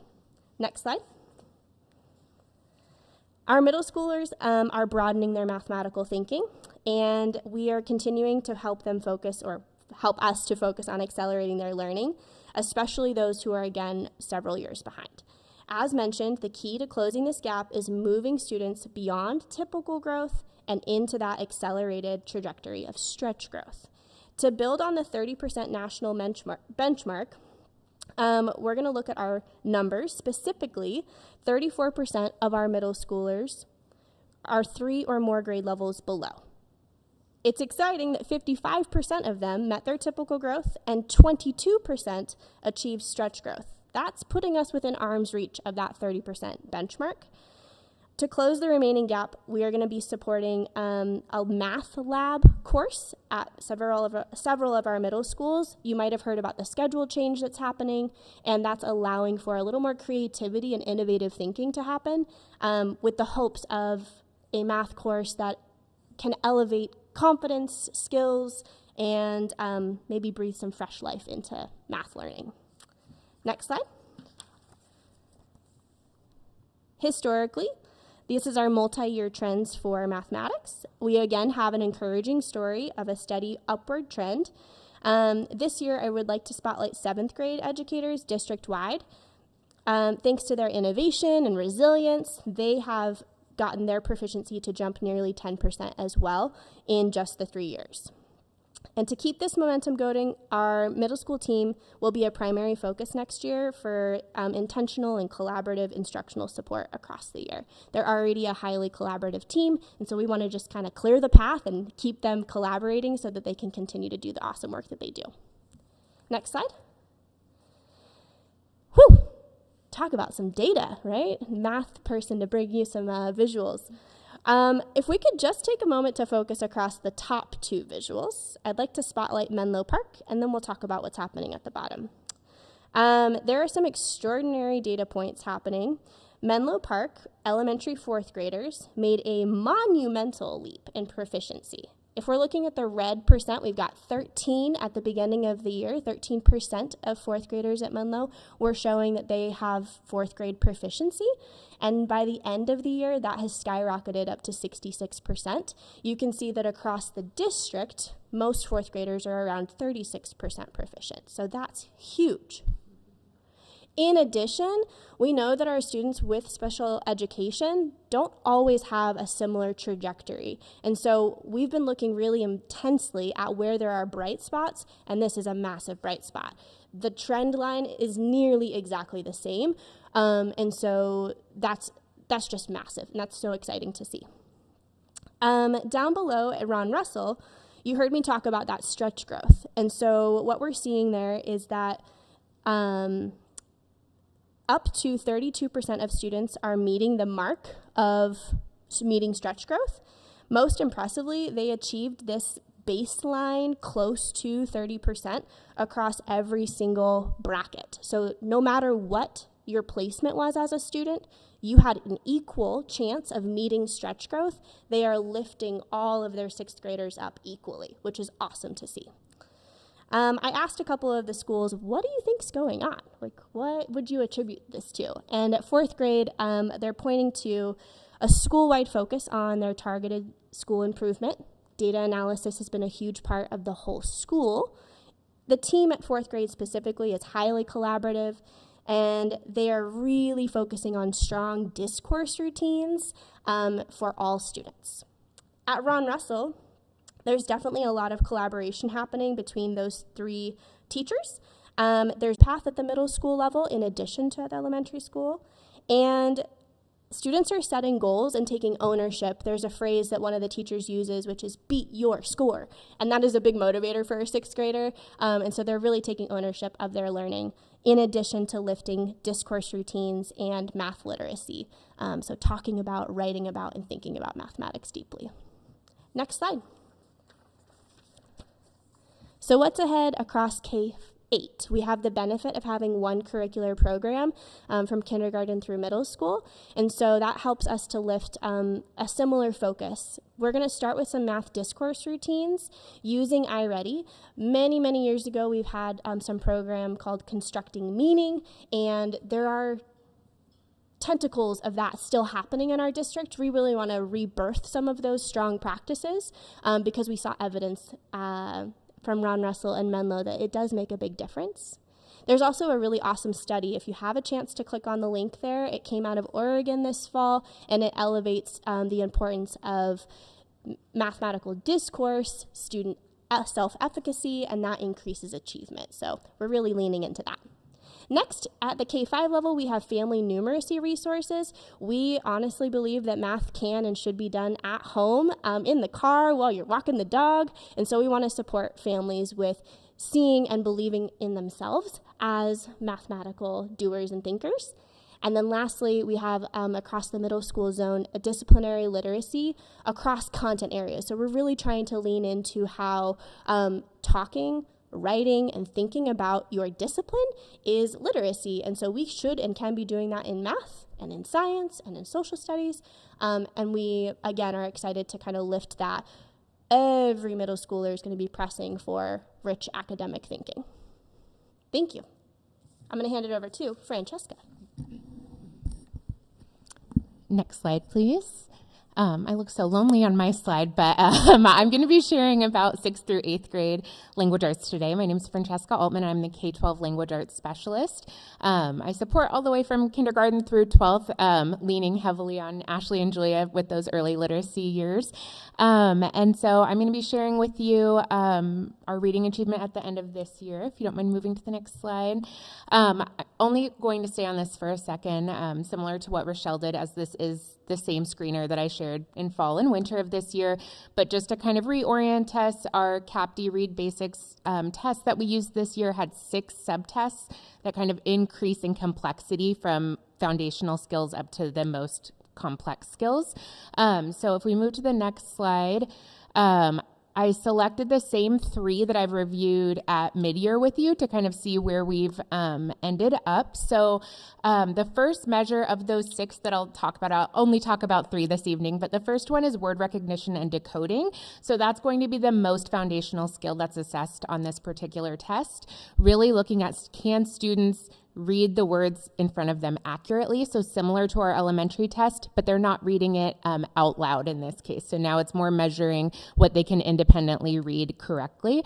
And at the beginning of the year, the color coding really indicates well below where, or it calls it weak. I don't really like to use that term, but well below we'll use, and then yellow indicating just below, green really at that benchmark that we want to be at, and blue exceeding.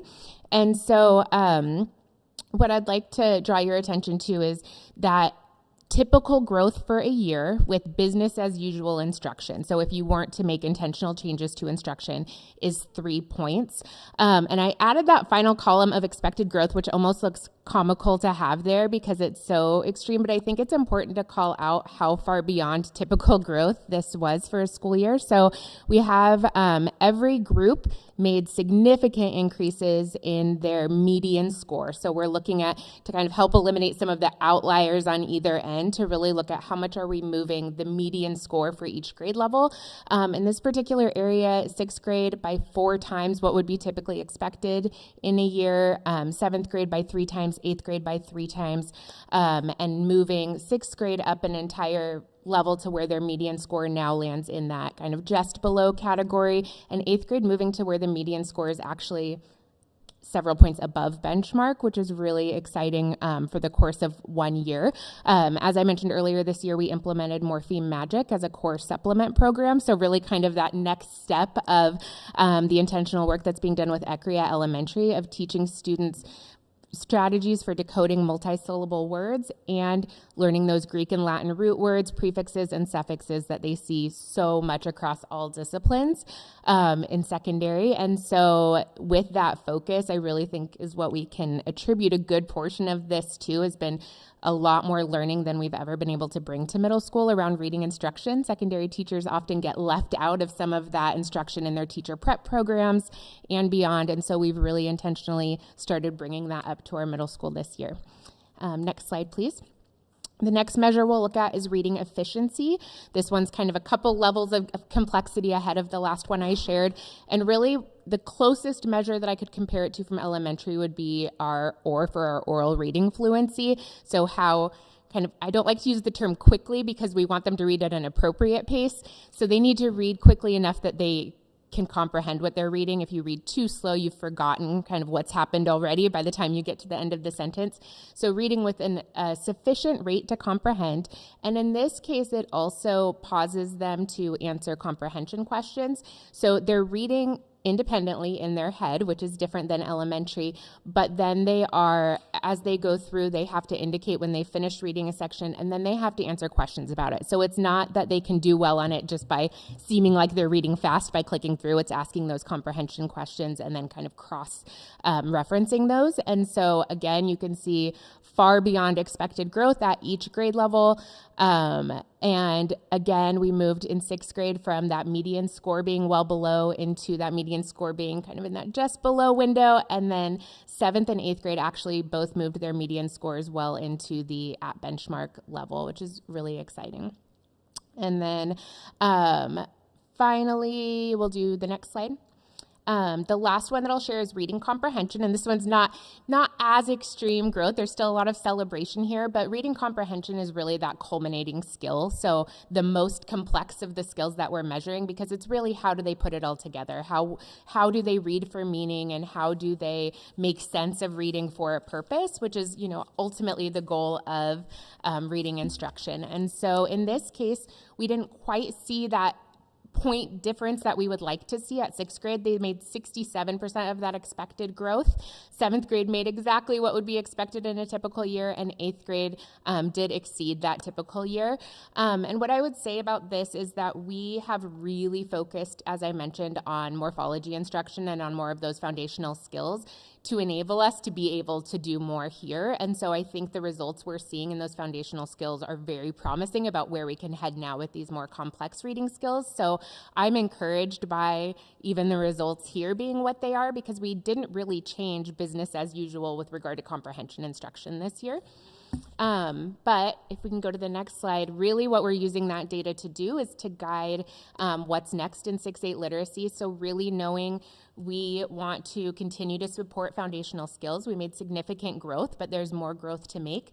So really looking at, now that we've had a year of implementing this program, how can we really solidify and refine the routines that are part of implementation and really support teachers in building in supports for all students to be able to access that?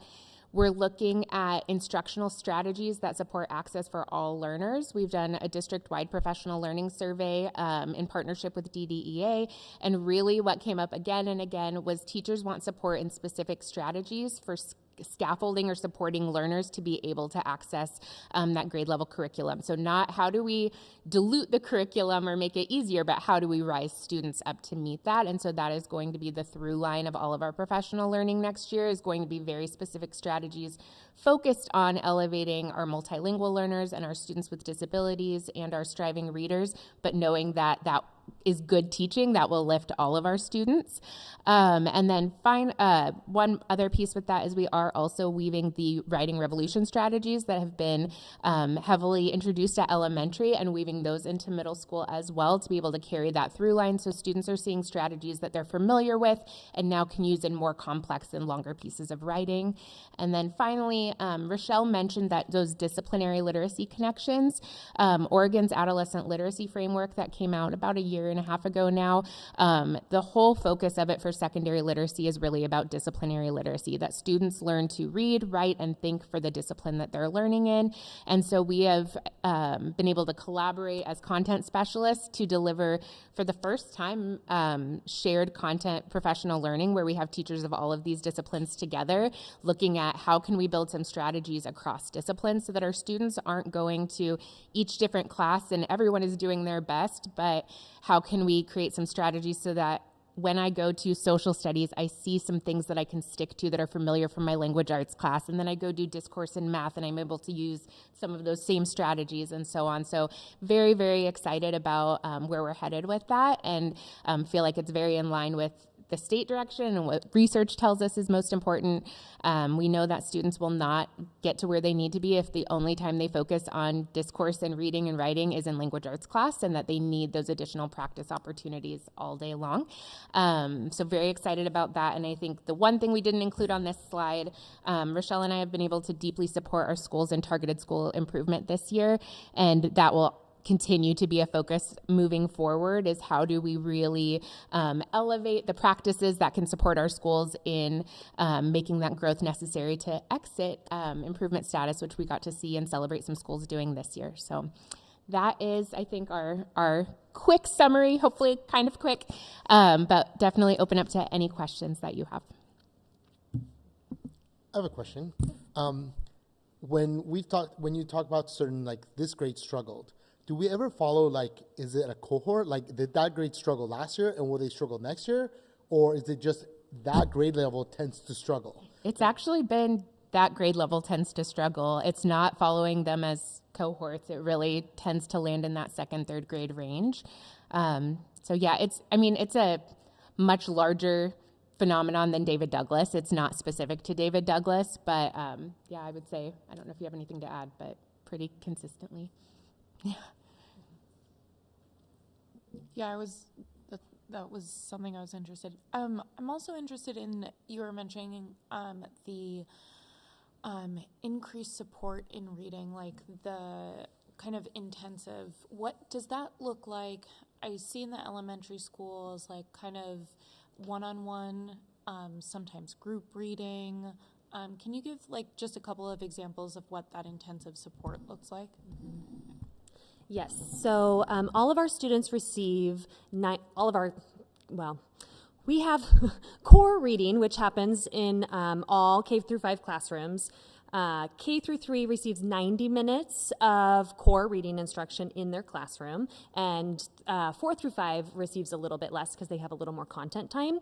Outside of that 90 minutes where students are receiving their grade level reading, we also have a time called intervention. So we identify our bottom 20%, so students who are at most risk for reading, and they receive an additional 30 minutes of intervention. So what that sometimes can look like, depending on the school, is there is a time where some schools call it learning clubs, where everyone is going to get what they need, or a win time, what I need. So some students are receiving an additional 30 minutes of targeted intervention to close the gap. So programs that we use in intervention, ECRI. Some students are receiving an ECRI pre-teach, some are receiving a reteach, going back and reaching back and really filling in the gaps of what they need. We have phonics for reading for some of our older students. We have an intensification program, NCIL, So some students are receiving additional support there. And then what you may have heard me talk about was high dosage tutoring, which we also have. That is woven into the intervention time. We were able to kind of bring in more students into that intervention time with the grant. Those groups have a smaller amount of students. So yes, you may see groups that have less than 5. We really aim for 4 or less students in those high dosage groups. Does that answer your question about that? Okay.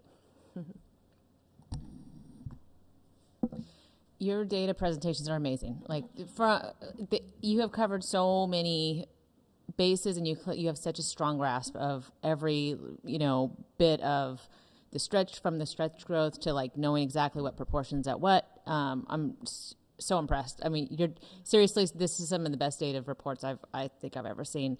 I'm kind of in awe right now, so yeah. I have one question though. Well, it's on the group that we talk about a lot, the well below and their stretch growth. So I don't mean to put you on the spot, so if you don't know the answer, it's fine. I'm wondering though if there's differences you're noticing, because the graphs on that are on those that highlight the well below and the you have the same ones for the math. Slide 5 is what I'm looking at right now. Are you seeing any differences that are similar in terms of grade, or is it pretty consistent that of the kids who are well below at beginning of year they're making that same 31% median or exceeding what we'd like them to meet, or is there grade level differences in there that you're seeing too? I'm just making sure that I think I'm understanding what you're asking. Since this type of graphic is K5, right? All of them are together. You're asking, are we seeing a difference of achievement or growth if I just zoomed in on 3rd grade, or if I just zoomed in on 2nd grade? Like slide 5, well, it's not your math. The one I'm looking at is the reading growth. So you highlighted the well below, the 31% that are well below, and then talking about their pathway of progress in literacy, right? In math, we call it stretch. Yeah, it's an ambitious growth goal either way. Right. So that it's highlighted that you still have the large majority is at this well below in terms of their progress within that group of kids. And I'm just wondering if that looks consistent amongst the grades, or if it's. That is a great question. I don't know that we prepared that exactly right now, but you do have access to look at that through the dashboard. You can drill down grade by grade and pull up this exact graph grade by grade. We just chunked them all together. I'm not sure that we thought about if a specific grade stood out to us. Elise? Okay. Yeah, I should have looked too, because the dashboard's amazing, and it does have that richness of data. I guess I'm just curious, because I know as you're doing this early literacy work and expanding up, I'm wondering if you're seeing kind of like where those high dosage points are, like where you're seeing that kind of greatest impact, both for the intervention side and also now that you've added on high dosage. I'm just curious and kind of always wondering about this group of kids, obviously. And then also, is that well below component, I should know this, but is that moving at all? Like as you're seeing, so for intervention, if you're taking the lowest 20%, something I'm always curious about is ideally that would grab all of the well below kids, but we still have 31%. So are we getting closer to those numbers being in alignment? We're generally serving over our bottom, or over 20% of our students in interventions. Right. We have some schools that are serving far more than that, and we try to adjust that to based on need of the grade levels in specifically, or the needs of the school. Mm-hmm. So we're hoping that what we've seen in the gains for Gilbert Park in kindergarten, that's going to make a difference at first grade, and then that'll make a continued difference, and then we'll take what those strengths and what's working there and grow that so that we are decreasing the number of students who need that significant intervention to be at grade level. Right. Good. All right. Thank you. Just a quick one. Do we have access to the schools that are off the targeted list that transitioned off? For TSI, the targeted assisted. Yeah. Yeah, we can get that for you. We're going to get new data in August because it's always based on your spring. Okay, I wasn't sure what cadence. So we yeah, get those so at. Okay. everything's embargoed kind of right now, and they haven't been identified for the new year. But if you want last year's, from the 2025 identification, I can get that for you. I can wait till August. I just wasn't sure like what cadence we get notified of that. Okay, thanks. Yeah, it'll come out in August, and then we can share it with you. This isn't a question, but I'm going to take this opportunity. You're all great, but I'm going to focus on Rochelle because the way you explain things really works really well for my brain, and I see it in other people, and I'm going to miss that. You do such a great job of not just in your presentations, but you've done a few workshops with like heavy stuff that you explain it in a way that was different and better than I'd ever heard explained before. So all the luck and all the hope for a great time where you're in Korea, but I do hope you come back. Yeah, and I just want to piggyback on that. To the entire team, I think I've said to this board, I hope I've said, bragging up, this team is amazing. What you do makes a difference every day across our districts. You can feel that. So I hope you're proud of yourselves, because I know we're very proud of the team and what you do. But I am going to take a little bit of privilege, although all of you, just Rochelle, again, thank you for your service, choosing David Douglas, right, leaning into this work. And what Jose said, you're really good at it. You are really good at this work, and you've made an impact across an entire district. And not a lot of people can say that. And so thank you, and good luck, and we'll see you in 2028. Yeah, we've planted a seed on it. I think you should be a principal like many times. And I just want to know if you guys coordinated your outfits tonight. A little. There was an accidental coordination, and then we coordinated.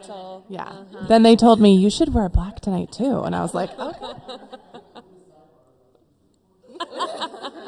That was my question. But I have another question. But I shared the same question if you coordinated outfits. But I'm new here, and so I was wondering, with the Menlo Park 4th grade celebration, are there examples of how what they're doing there could spread elsewhere? Like, how does that actually work so that this celebration we could see in other grades or schools, or what were they doing? Yeah, I think that question is always the right question to be asking, because oftentimes strong practices can be replicated. I specifically asked, and the principal at Menlo Park attributed it to a highly collaborative team. So I think anytime we can foster teachers to build relationships with each other and get through the trenches together is a worthwhile endeavor. In addition, because of that highly collaborative approach, all students in both of their classes are consistently being inspected for instructional shifts, right? And so they're consistently thinking about, is this a whole group thing that all of our students need? Is this a reteach moment that some of our students need? Could we even share students? Really thinking about, we teach 4th grade, right? Not I teach this group, I teach this group. I think that's one big powerful thing that we could really try to replicate across buildings. And then in addition to that, the teachers have a lot of really strong routines, and I would say doing less and doing it better is a trend that we see with more success. So sometimes it can feel overwhelming as a teacher, and you have all these bells and whistles and maybe something you saw on Instagram, and you're trying all these different routines. That's not necessarily leading to strong outcomes. And so we see that when teachers are teaming together, choosing 2 or 3 strong instructional practices and committing to getting good at those, that makes gains. And I would say their students who are being served with special education are also benefiting, right, from all of that really strong commitment. I also should give a shout out to the learning specialists there. They're a newer learning specialist, and so I don't know how intimately they are involved, but my guess would be they would have to be involved in this team. And so that collaboration bleeding out more than just this 4th grade team of teachers. Yeah, and I think, Mira, one of the things, our principals are highly collaborative, and when they see this kind of results, I know our elementary team meets all summer. They will lean into Sarah Phillips and Nick Erickson and say, what did you do? How did you get those outcomes? What were your leadership moves? How did you support your teachers in doing that? And likewise, any chance we get, we love to bring the whole grade level together, like do 4th grade PD, and in the fall we'll get that chance. They'll be in grade bands, but we can highlight some successes and let them share across with other educators and to celebrate the outcomes that our schools are getting and our teachers are getting. Sometimes, I just said that's great. Thank you. I also wonder the how, right? So what are they doing, but how? Because sometimes, I mean, I always hear teachers saying, we don't have enough time. How do they have time to be collaborative? Is it the fact that we had this contract change where there's more teacher-directed time at What's Up Wednesdays? Like, is that part of the impact? Because we have the ability to help foster some of that environment in negotiation and with labor. Is it that they're doing it, like, how are they doing it? And it's not just having the practice, it's having the time. It is, and I think no question there is never enough time, but it is a matter of what we choose to do with our time. It is limited, and I think that's a testament to the school's culture that when we have the time, we're going to use it for our students, for our growth, for our data, for our movement, and I think that is a leadership element that, yes, you have your teacher-directed time and you can choose to use it how you want, and you have teachers who are choosing to use it this way. I wanted to also follow up on the Gilbert Park kindergarten success, right? And this was the one slide that I zeroed in, and it looked like you had like the numerical, like how many kindergartners we're talking about. Was that like 2 classes of kindergartners, or was there a different setup with how kindergartners were learning? So that was 3 classes of kindergarten, and the Title I team took on the kindergarten assistants as part of the team, and every kindergartner got a pre-teach of ECRI, every single kindergartner. And then they used some assessments and some assessment data to give to the classroom teachers, and then the classroom teachers gave extra doses of what they were seeing was needed in the classroom. So just a huge shout out to the instructional assistants, to the Title I teacher, to the kindergarten teachers, to the principal, to the whole school. But that was pretty incredible to see. So it was a coordinated effort. They plan on doing it in 1st grade next year. So it's that alignment. It's all about the doses, we like to call them doses, that students are receiving, or the opportunities to respond. Yeah. That sounds great. Yeah. And the follow-up, so with 3 classes, that's about, was it about equal like 18 class or somewhere? I'm not sure. I'd have to wait. It's too detailed, but I saw that number and I started thinking like, is class size a piece of this? Yes. Class size varied, but yes, class size is a piece of it. I do have to say I was meeting with Luan the other day, and we were both like, but we don't want to say that that's the reason, because it's not. But yes, but yes, it does help, I'm sure. Okay. Yeah. Thank you. And I also wanted to add, similarly to the noticing of Menlo Park's math, people are noticing the Gilbert Park kindergarten, and they're saying, what happened there? So I think we're going to see a ripple effect from that too. We already have some schools who are really on board to do this in kindergarten next year. They want to start right away. Let's get all kindergartners doing a pre-teach of ECRI and their core ECRI, so we get lots of reps in and get them where they need to be, so that we kind of get out of this need for so much intervention. Yes, I had actually typed up a document with all the details of how Gilbert Park did that.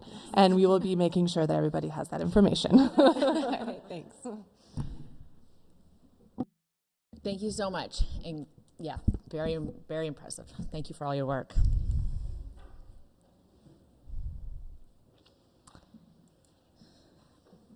Okay, now we are back on schedule. Conversations over so long. All right, so this next agenda item is not an action item. It's a general opening of discussion around a conversation that's been kind of happening quite a bit in different spaces, and that's around school renaming. So it's been brought up to us around specifically around Tay's passing. And we've talked, it's, kind of came up like, what would the process be? Is it something we're, interested in talking about? So it's just kind of the space for that for a few moments, but it's not meant to be any sort of decision making. Ken has information around what the process looks like, and so it's really what this time is for. So I'll jump in just to share the process, and it's I will follow up with an email as well. So I've done some research with the help of some of our colleagues and neighbors and friends. Centennial went through some naming changes a couple years ago, and MESD has gone through some naming changes. So I leaned on them to kind of went through the process and then connected with ODE as well. And there's a very formal process, and it's about a 2-page document that I'm going to share with you. But through all of this, what I learned and kind of expected but wasn't sure was that that process we don't even have to follow. And the reason we don't have to follow, is a reminder to everyone here, is Fur Ridge is actually a campus of the high school. So it's not recognized by ODE as its own high school. It's a campus of the high school. So with that said, to the formal process that I'm going to send you just for interest, you can look at it or file it away, you have to have a school ID, which our high school has. Fur Ridge doesn't have a school ID because it's not recognized as a school. And I don't like that terminology because it's an amazing school. It's amazing, but officially through ODE, it's a campus. So with that said, really the process is whatever we want it to be, and the action is whatever the board decides, right? What kind of listening sessions do we want to have, or does the board want to have? Does the board want to go forward with this and look at this and talk about it? Is there conversations with the staff? I have had conversations with Amy, and this is not fair because it's not official, but kind of her thought on support from the staff and what she thought, and she thought thumbs up. Again, I think there's a better way we could do that, but just so you know. The other piece I just wanted the board to know is in my last meeting, end of year meeting, so I get the privilege of meeting with our staff of color leadership group multiple times throughout the year, and during that meeting, talking about goals this year, what we accomplished, where we're at, their freedom dreams, next year's dreams, where we're going, they did bring this up and they asked about it, and I communicated that it was a conversation. There's no decisions, but the reality is my thought is there was going to be a conversation with the board, and it's kind of where I left it with them. So right now, again, I will get you the document, the formal process. We don't have to follow it. With that said, literally in July or August, if this board feels like it's the right direction, they could take action to direct us to do it, and we would do it, and there you go. So that's kind of what I learned through this process. Is this specifically discussion around renaming Fur Ridge, or just a thing in the district? So I apologize. Yes, the conversation I'm referring to, and I think there's different levels. When I met with the Staff of Color leadership team, they proposed or asked or were highly interested in Fur Ridge being renamed. With that said, we have had conversations. There's other spaces as well that they don't take formal action through ODE either. There's training rooms. There's the commons room in Fur Ridge. There's a lot of different levels, but what I'm talking about, the formal process versus informal, that was with the consideration of renaming a school, and specifically Fur Ridge. Yes. I'm just going to put on the record now that I would want to move forward a process of doing this. I think that the words Fur Ridge mean nothing. I guess it's an allusion to the trees, the Douglas firs, I don't know. But the words Tay Spears mean everything in this district. And I, of course, want to go through a process with the community and with, with her family, with the staff. But I don't see any reason why we shouldn't do this. I will say, what are the pros and cons, and this seems like it's off, but I think it's very relevant. What are the pros and cons to making Fur Ridge its own school and then having it start as a new school, its own school, then named after Tay, instead of, I don't like just renaming something that already had a name, but if it's born as something new that becomes named after Tay, it's different in my mind. So what are the pros and cons to making the campus an actual own school? I don't know. So, and that goes back to, honestly, I don't know. That goes back to why was it originally placed as a campus of the high school versus, and I haven't been able to find historical documents or really kind of hone in on what that is. I think I know when it was originally an alternative program before it had its separate building, there were individuals that were kind of directors leading that building that didn't have admin licenses. So I'm wondering if it was kind of that bled over when it, but this is me just trying to infer and put pieces together that if it's a program, maybe you don't have to have a licensed admin degree, you're admin, you're underneath the high school, et cetera, et cetera. There's also the way data would be reported. Right now it's reported as David Douglas High School. All the students in Fur Ridge aren't reported separately. The data that goes through ODE, the state, all of that for the 11th grade assessment, et cetera, that would change. You'd have a separate Fur Ridge data and you'd have high school change data. But other than that, I don't know that there'd be much difference because I honestly believe that, I mean, we have a principal there who is a loud advocate that this is a school and we deserve and I think this board has honored that and we've tried to do that. And I think most people that see it as a school, right? There's also, and I don't think this would change, but the idea of campus and being able to go back and access electives from Fur Ridge and sports, yeah, I don't want to make that a barrier. I probably think we could bridge that still. It's our district. We could make that happen, I think, but there's that maybe unintended consequence of what that looks like, and that might have been part of it too, that the alternative school, we want access to, back to SimCam and kind of back to historical electives and career pathways and different things, but I'm kind of making this up a little bit, so. Yeah, I would really like to explore that, because I'd love for it to be a school named after Tay Spears instead of the campus, because there's going to be a cost, right, like minimal cost renaming things like the signage and all that stuff. I'd rather have that cost tied to Fur Ridge being its own school that's now named, especially if the reasons for it being a campus early on were more things that aren't a thing now. And if we can get around, because yes, those students need access to sports and electives, that we need to make sure we maintain, of course. But I think that would be a better conversation, not better conversation, but a part of this conversation as well. I see a benefit for having data separated,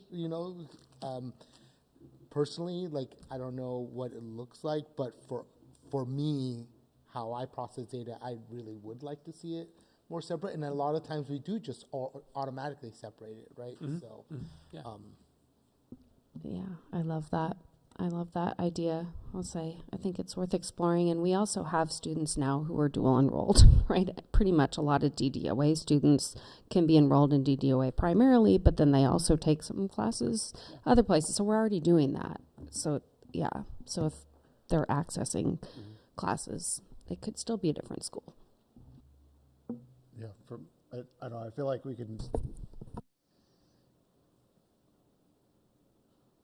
do better to honor Tay, and I think Jose's idea does that. And so it feels like it's just low-hanging fruit to just, we'll rename it. But if we really turn it into the thing that Tay saw as this special place, I think that would be pretty cool to see. I'll be completely honest, because I really didn't like the idea of renaming Fur Ridge after Tay. But when I started thinking about making it an actual, just its own standalone school named after Tay, then I love the idea. I don't know why that little thing makes it different for me, but it does. It's kind of like if we were starting a middle school, that should be named for Tay, because that's where Tay's heart was. That's just me. So I'm just summarize what I'm hearing, and I definitely have enough to go forward. I think it will start with me meeting with Principal Busher, Principal Wu, and sitting down and talking about, okay, if we were to make Fur Ridge its own school, just starting with that conversation, what are the unintended consequences, right? What are the pros and cons? Just making sure that we're thinking this through.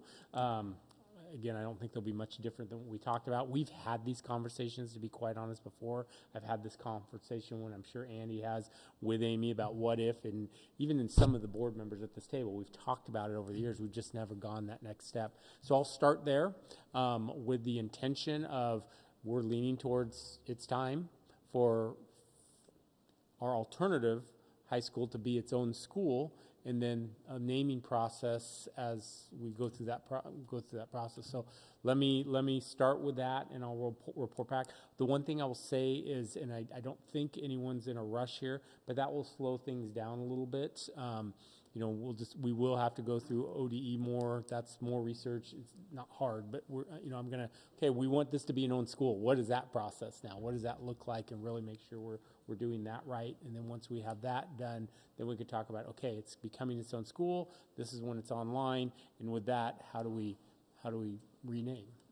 Yeah, and I think it also sets us up for the future, because if we do see a future where we have an alternative middle school, if Fur Ridge becomes Tay-Spears Alternative School, adding a wing and making it at 6 through 12 alternative school is a lot easier than adding a middle school wing to the campus of the high, you know. Also, that's a really interesting point. I've been thinking a lot about the work group that's been looking at that, and really this idea of we get them there and then kind of like they get better and then they go back to their neighborhood middle school bothered me. Because I think I love Fur Ridge, and the graduation, I took my kid this time who wanted to see it and was like, wow, I always had these opinions about Fur Ridge being like not as good, but those kids really felt like it was a special place. Like it's a special place where learning happens in a different way that meets their need. And I think that's what I was hoping to come out of that work group. And I know it's still early, and there's, that would take a whole bunch of money we don't have, and we're trying to figure out what to do. But that creation of a special place for kids who just don't, either are struggling in a way that we can't meet their needs, or they learn in a different way, I think is the beauty of that school. And they feel it and they express it. It's, yeah. So I think having its own thing is important, even at the middle school level. Yeah, I do want to, I think that came up last time with Fur Ridge too, is that the idea that it's an alternative school kind of has a stigma in its language, and it's a choice for most families, mine included. Fur Ridge is a special place. It feels different. It's like I think knowing the history of Tay in that space is really special, because it's not less than. It's different, it's special, it's unique, it's its own kind of thing. And I remember some of my earlier time with Tay when I first came to the district, that's what she bragged about was Fur Ridge. I met her there when she wasn't working there, but she just wanted to show it off and make connections. So for me, it's definitely, I would like to get away from that language of alternative, or it's just a different high school. And there's lots of reasons why kids end up there, and the same with DDOA, right? It's just a different school, it's a different environment. Kids go to small Christian schools for different reasons too. There's lots of reasons why you would choose an alternative placement, but the word alternative school, I think, carries a weight that is just, I think we need to be a little bit more thoughtful about, and because I agree, I think there's a lot of pride in that space, and a lot of really deep relationships that extend in all the directions. And I think that's really, to me, really embodies when I think about Tay, is just those deep relationships that span and make the district special. I think it's just such a shining star for me. So I'm all for it. I don't really have the concern about it staying like it is versus becoming its own school.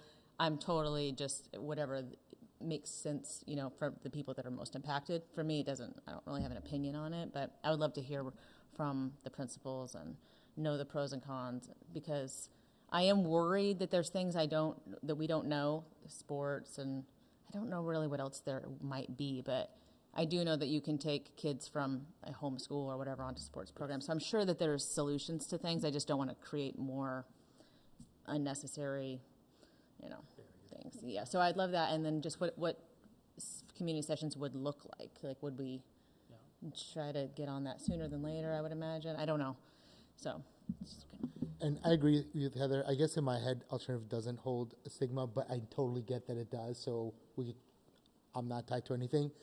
I always think about, because I grew up a gifted kid, but gifted kids, it's a learning disability just like like if you take a really smart kid that's labeled gifted and you try to teach them like everyone else, they will not succeed.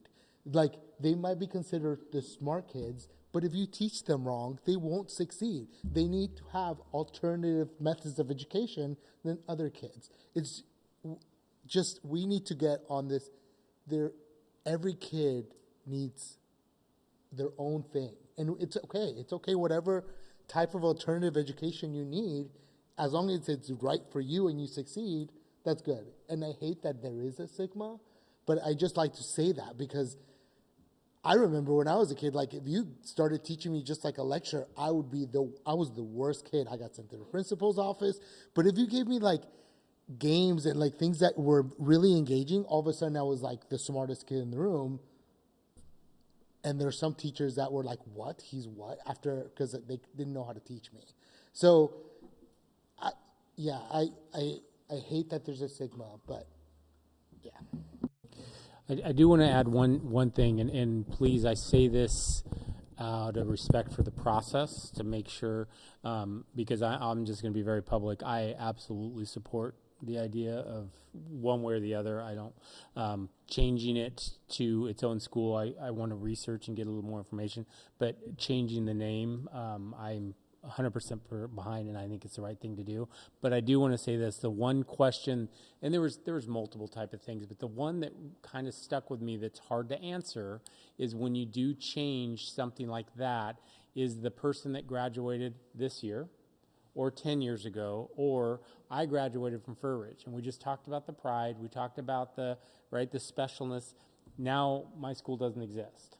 So that was feedback that I got that I want to make sure to share with the team as well. I think that's a hard question to answer, and I don't know if there is a way to answer it. Again, I'm not saying it to be resistant, or I just think it's worth us thinking about that as we navigate how to go forward. I do think we have a lot of examples. PPS renamed all most of them. So, I mean, we can. I don't see the barrier. I just want you to know that was feedback. Taste Beers High School for Ridge Campus.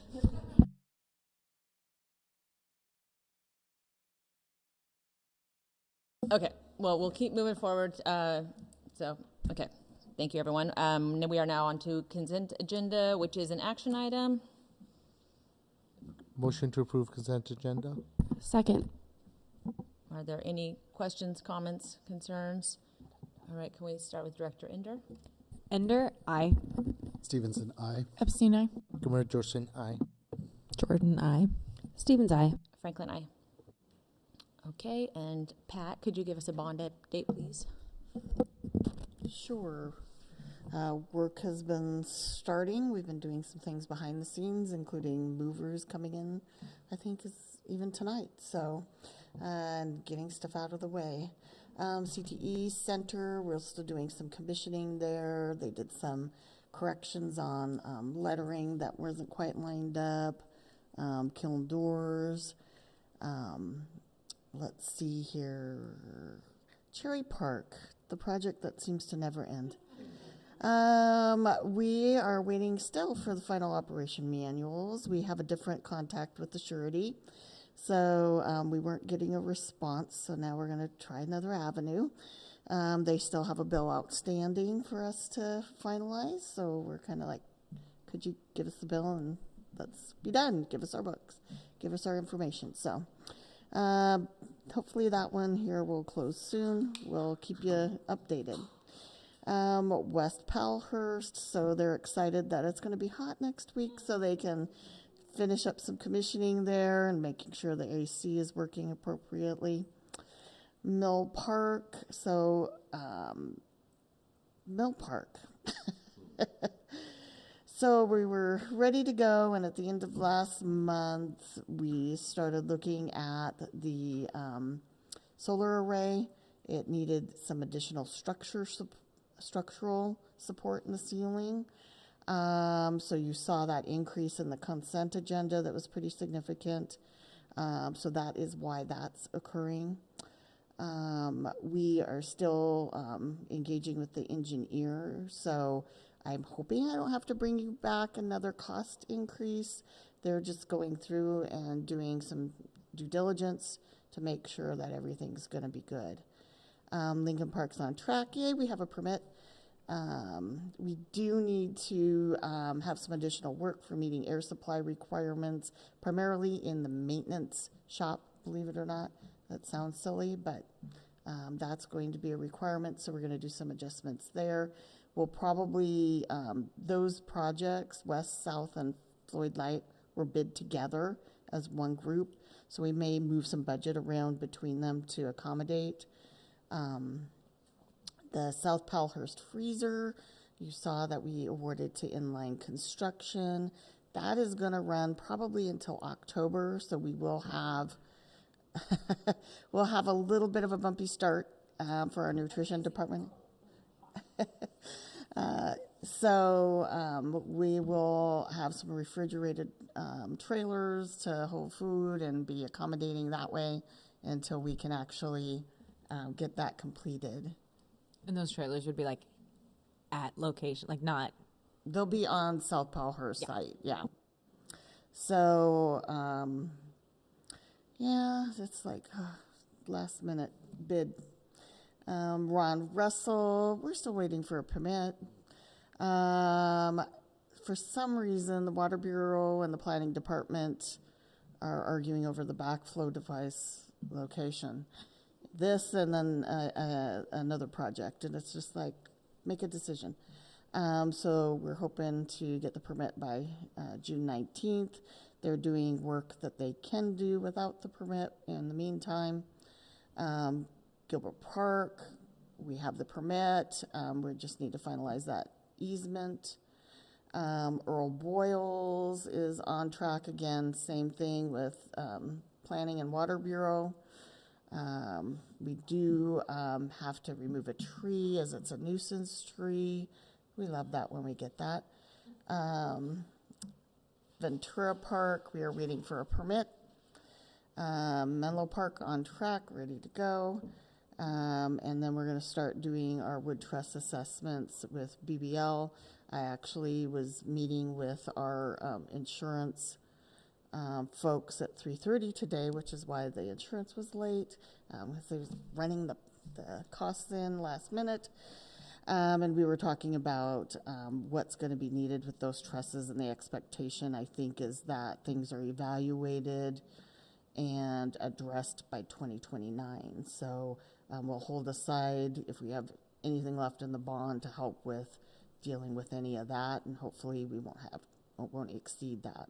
So we have a bond oversight committee meeting next Tuesday, and I think we're going to take a little tour of the CTE Center. And I think they'll be here then in July to share. Questions? And these are the wood trusses, right? Is it something else? Well, that's what he was sharing today. Is it has to be more than 45 feet. They'll do 2 phases of analysis. So in essence, yeah, what's holding up this structure. Yeah, the building draft. Exactly. That's what we're talking about. Okay. Do we know, like with our contractors or the architect, whoever's in charge of all these things, are there dates by which, if we don't get permits, that some of this won't happen, or it will impact the school year? We'll probably have some more information here in the next 2 weeks on is something going to cause a delay. Yeah, because that's messy. That's messy. Mill Park is the one that I'm more worried right now about, just for the structural. That's so late in the game to get that, and then to have to reevaluate, get the materials in. So that was something that was going on yesterday and today. Is the engineer had asked for something in particular. The contractor was going back and forth. This isn't available. Can we use this instead? Or could we use this? And he was going through. The estimator was doing the, costing, saying, well, it's going to cost this much, it's going to be this much of a delay if we get that, so.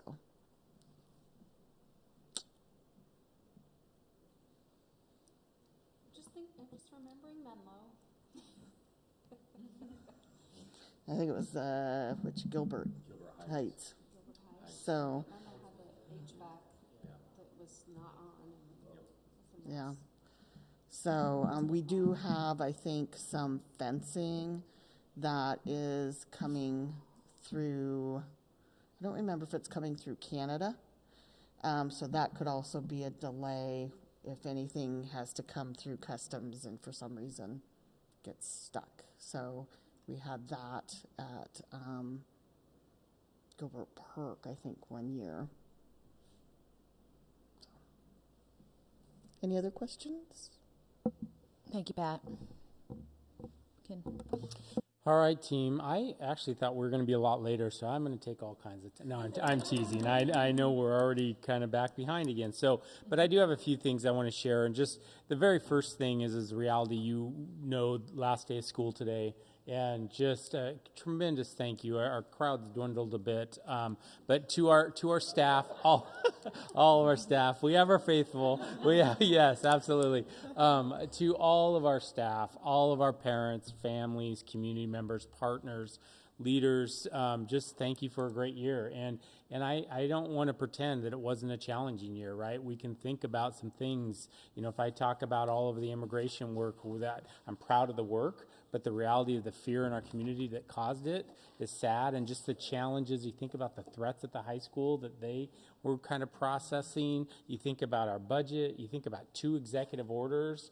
You think it was a challenging year for everyone involved. And still, I know and I'm confident our staff showed up, right? They showed up each and every day for our kids, did the right work. There's always room for us to grow. There's always room for us to get better. But I'm very proud of the David Douglas School District because of our people, because of our families, because of our community. And just thank you as we wind down this year. We can also talk about the celebrations. We can talk about opening the CTE Center. We can talk about some of our class sizes. We can talk about, you ready for this? No snow days. Somehow we didn't have a snow day this year. So with all that said, just starting out with that tremendous thank you and just a few summary items that I thought the board would be interested in. One is I got some update to share. So we talked about David Douglas Online Academy and 111 students, and actually 115. We got an update, up to 115 support with students for graduation. 8 from Fur Ridge, 1 was a sophomore, and 18 juniors. Again, very proud of that, right? Graduation shouldn't have to be a senior. It should be more. And there's also data I'm going to show in here a little bit that 5th year and 6th year is exciting too, right? For those students, just again, it's not alternative. It's just different. People need different things. So the reality of that, more, but 40 graduates from Fur Ridge. Many of you were at that ceremony, absolutely. And this is where basically she wanted to point out they had some that were juniors, also had 5th and 6th year seniors that walked across that stage. Very exciting. The high school shared 525 graduates. Many of us were at that ceremony, which was, again, beautiful and amazing. So just so excited about that. And also want to point out that as we're looking at those celebrations and thinking about that, it was brought up earlier, but you know, all the transitions that are happening and all the work around that, 5th to 6th grade, and you know that is a milestone and it's huge, and 8th grade to 9th grade, you know, that milestone and what's going on. There's just, it's, you know, I always excited in education because there is a little bit of an end and we're wrapping that things up, but there's always that start as well, and it's just a great energy, and I love in education in schools. The one thing I did want to recognize as I do that is we also had change with 35 retirees, and when you add up the year of service for our retirees, 817 years of service, if I did my math right, walking out the door. So you just think about that commitment, dedication, all the lives that they hopefully impacted and supported and along the way. So just so excited about that as well. And then the last thing is, as we're thinking about, we're all excited and talking about the end of the year and celebrating the end of the year and some of these milestones, but at the same time, we're gearing up. and we're gearing up for summer school. And that right now we have elementary and middle school summer schools starting in July 13th. It's going to be a 15-day session. Elementary students are going from 8 to 2. I'm rounding numbers. Middle will be from 9 to 2:45. So the reality is we're gearing up to that. A lot of teams, a lot of individuals working on that.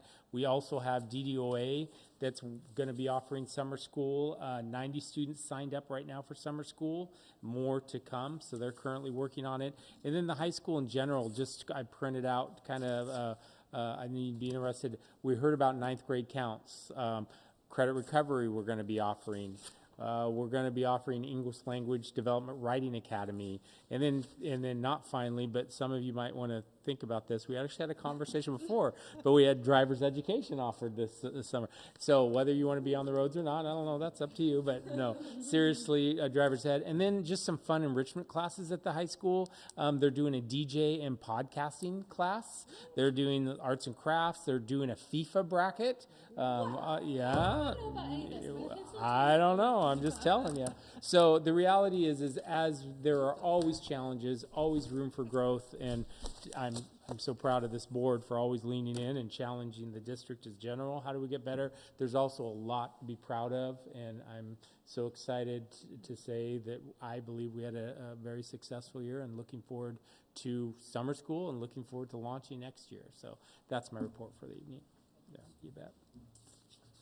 Thank you, Ken. And Pat, could you give us a financial report? Sure. Biggest news there is general fund ending fund balance is up a little bit. We have a slight decrease in estimated expenditures. We have some increase in indirect revenues, which is our grant indirect, as well as a small increase in state school fund. I didn't really get an answer from Multnomah County. They didn't seem as concerned as I was about the decrease in revenue. And they're like, yeah, it's down a little bit. I'm like, okay. They're like, it's just a little bit. Okay. So I guess it depends on your, your view. Nutrition services, we are seeing some cost impacts, food going up, which I'm sure everybody realizes. So we've brought that ending balance down a little bit. I wouldn't be surprised if it comes down a little bit more as we see the prices increase. Energy projects funds, same as last time. Grants and capital projects, really those are changing down a little bit, just timing of projects. And so I could be off on how much work will get done in the month of June. But I kind of moved some of that work into July and August just because I think that's when our HVAC projects are going to be. So, any questions?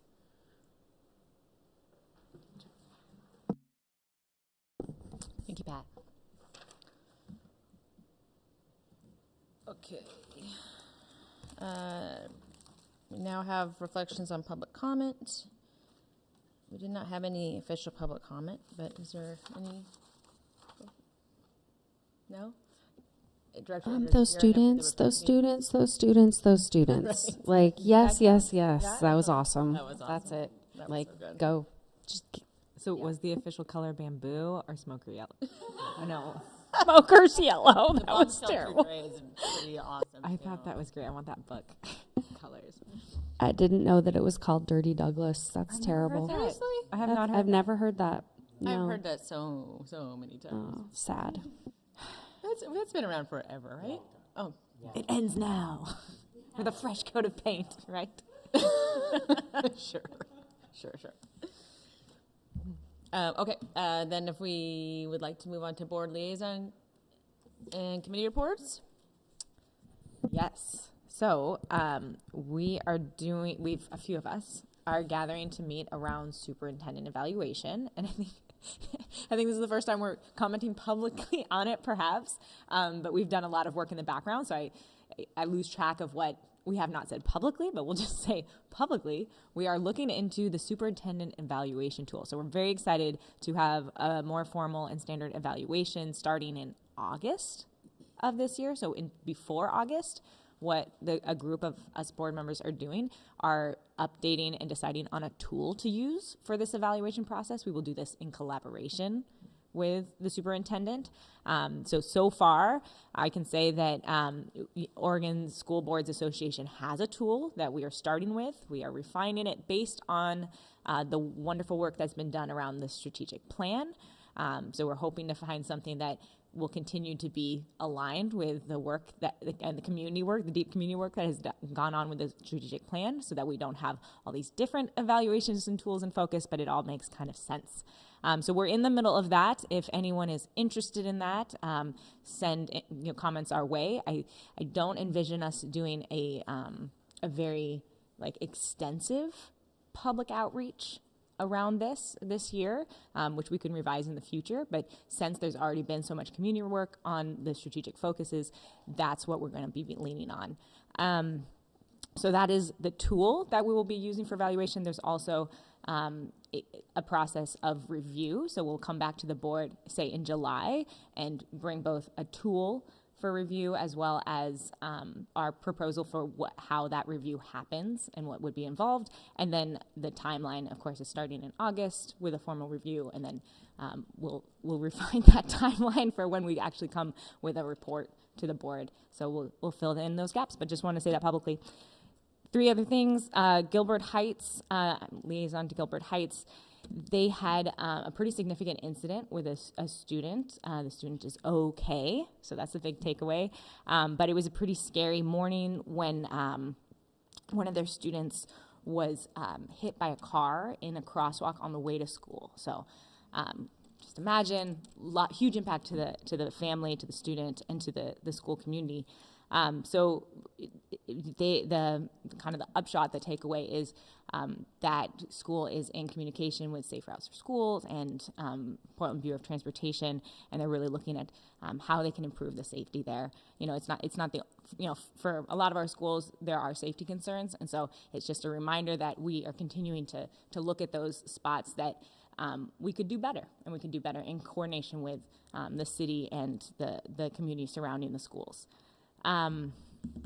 Lincoln Park, I got to go to their jogathon, so I hope you guys get to, join in on jogathon, put it on your calendar for next year. But it was really fun because I can't think of another school that has that woods next to them. So they got to they ran adjacent to their school in the woods at the Lincoln Park.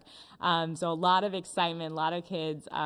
The administrators, the teachers worked real hard because it was a Friday, I think, and you get kind of thin sometimes. So just a lot of work, and it was kind of a rainy day, but everyone seemed to be having fun. So I appreciated being able to talk to some parents even who participate in the dual language immersion program, and we're excited to see this and be part of it.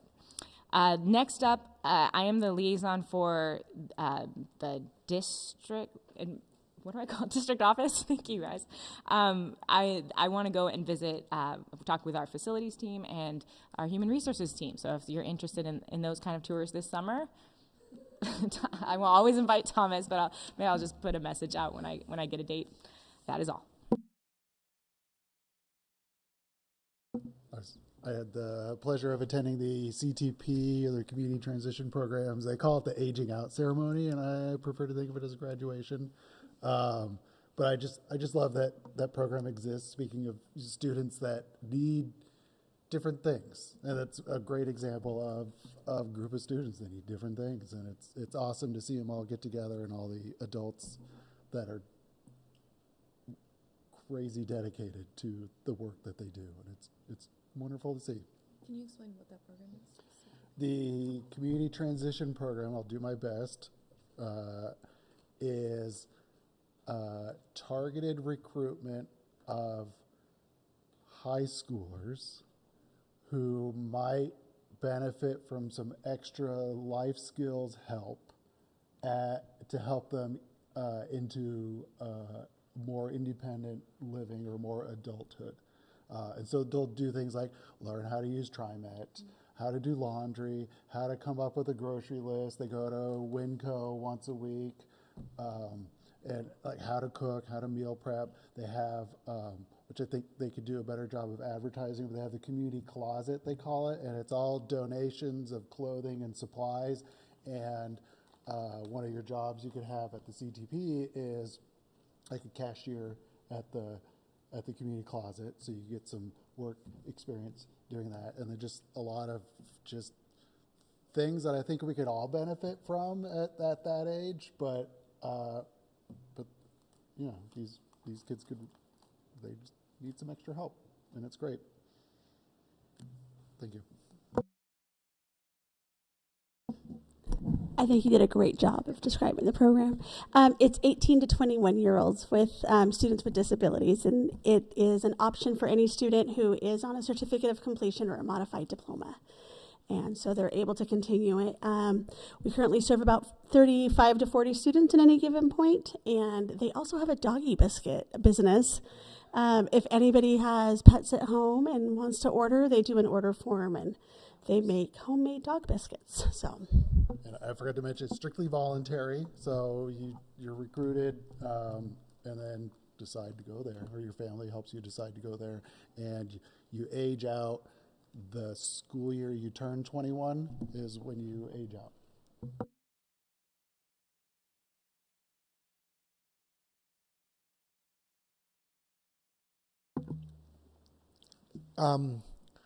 First of all, if you all like the presentation from the high school kids, you should come to Presidential Council. This is something I've never said before, so I'm going to say it again. You'll see them work through that process of brainstorming, talking about it, hear the reasons that they want to do what they want to do, and then there's questions attached to whatever topic it is so they can really explore. So this is like a 2-minute snapshot of what's an hour-long meeting, multiple meetings, and it's great. It's a great way to interact with the students, which is something we don't get to do very often. So I might be there, so you'd have to put up with me, and usually Thomas. But yes. And also, I'm going to shout out Principal Busher, because she's doing an excellent job in the high school. I've been meeting with her and hearing about the things they're working on. But also want to shout out my other liaison school, because they got a lot of shout outs today. Menlo Park, Principal Sarah Phillips, and Vice Principal Nick Erickson. The way that Sarah leads, you could see it when you're in the school, and obviously you could see it in the data now too. So great job. I've told them, but I'm going to say it very publicly, even though she's usually here. She's not here. Last day of school, we get it. So, but yeah.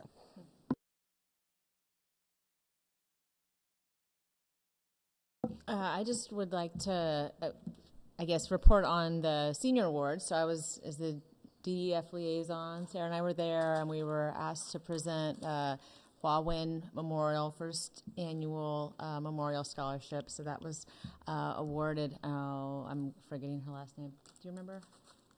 Mainapa. Anyway, she was also one of the presenters at the senior awards, so she was lovely. So was awarded that first scholarship. So that was really special. And, you know, just the whole night of the senior awards and getting to be present for that. So currently that fund, I think, will extend for at least another 3 years.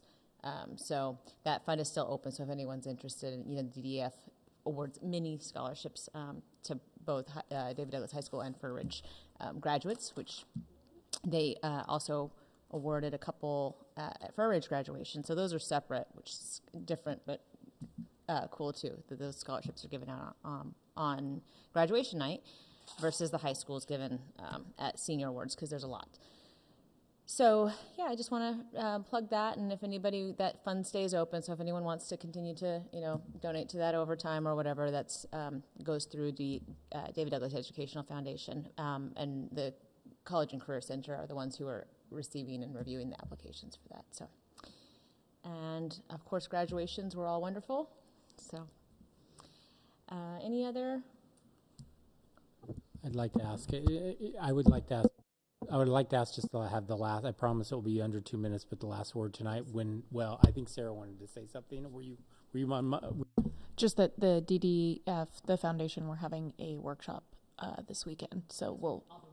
Oh, okay. We're gonna do some more strategic stuff to plan for next year. And thank you for shouting out the scholarship. We're excited about it. So I just want to quickly ask the board to join me in a celebration. We talked about a little bit earlier, it's typically in our district, there's recognition for years served, 5 years, 10 years, 20 years, 25 years, 30 years. It's kind of a process, and each building does that at the end of the year. Well, this year we had a picnic. We always have it every year. You aren't going to believe this, the time of year. It was scheduled for Monday. So we had a picnic settled for the DO. Well, of course, we kind of had to cancel the picnic. Now, we didn't. Andy was still out there flipping burgers. We were serving food, doing everything, but we didn't do the typical sit outside in the rain. Everyone kind of scattered, right? So we didn't get the opportunity to recognize through our process, our 5-year, 10-year, 15-year, kind of going through that process. I sent an email today or tomorrow morning. We were going to follow up next fall to really do a deeper recognition. But because we're here tonight, there's 2 individuals in this room that are recognized for a milestone in service. And the first one I want to say thank you, and I hope you'll help me celebrate, is Ms. Sandy Hanna has 25 years in our district. So she will be getting a bell. Tradition is you get a bell at 25 years, and she'll be getting that next fall. So we know she's coming back next fall. We got her that. So, and the next one, we're talking 25 years. This one, we're talking 30 years here. 30 years of service in the David Douglas School District. How about Miss Florence Protopappas? Thank you so much for your service and all you do. Yeah. Thank you, Madam Chair, for indulging me. Yeah.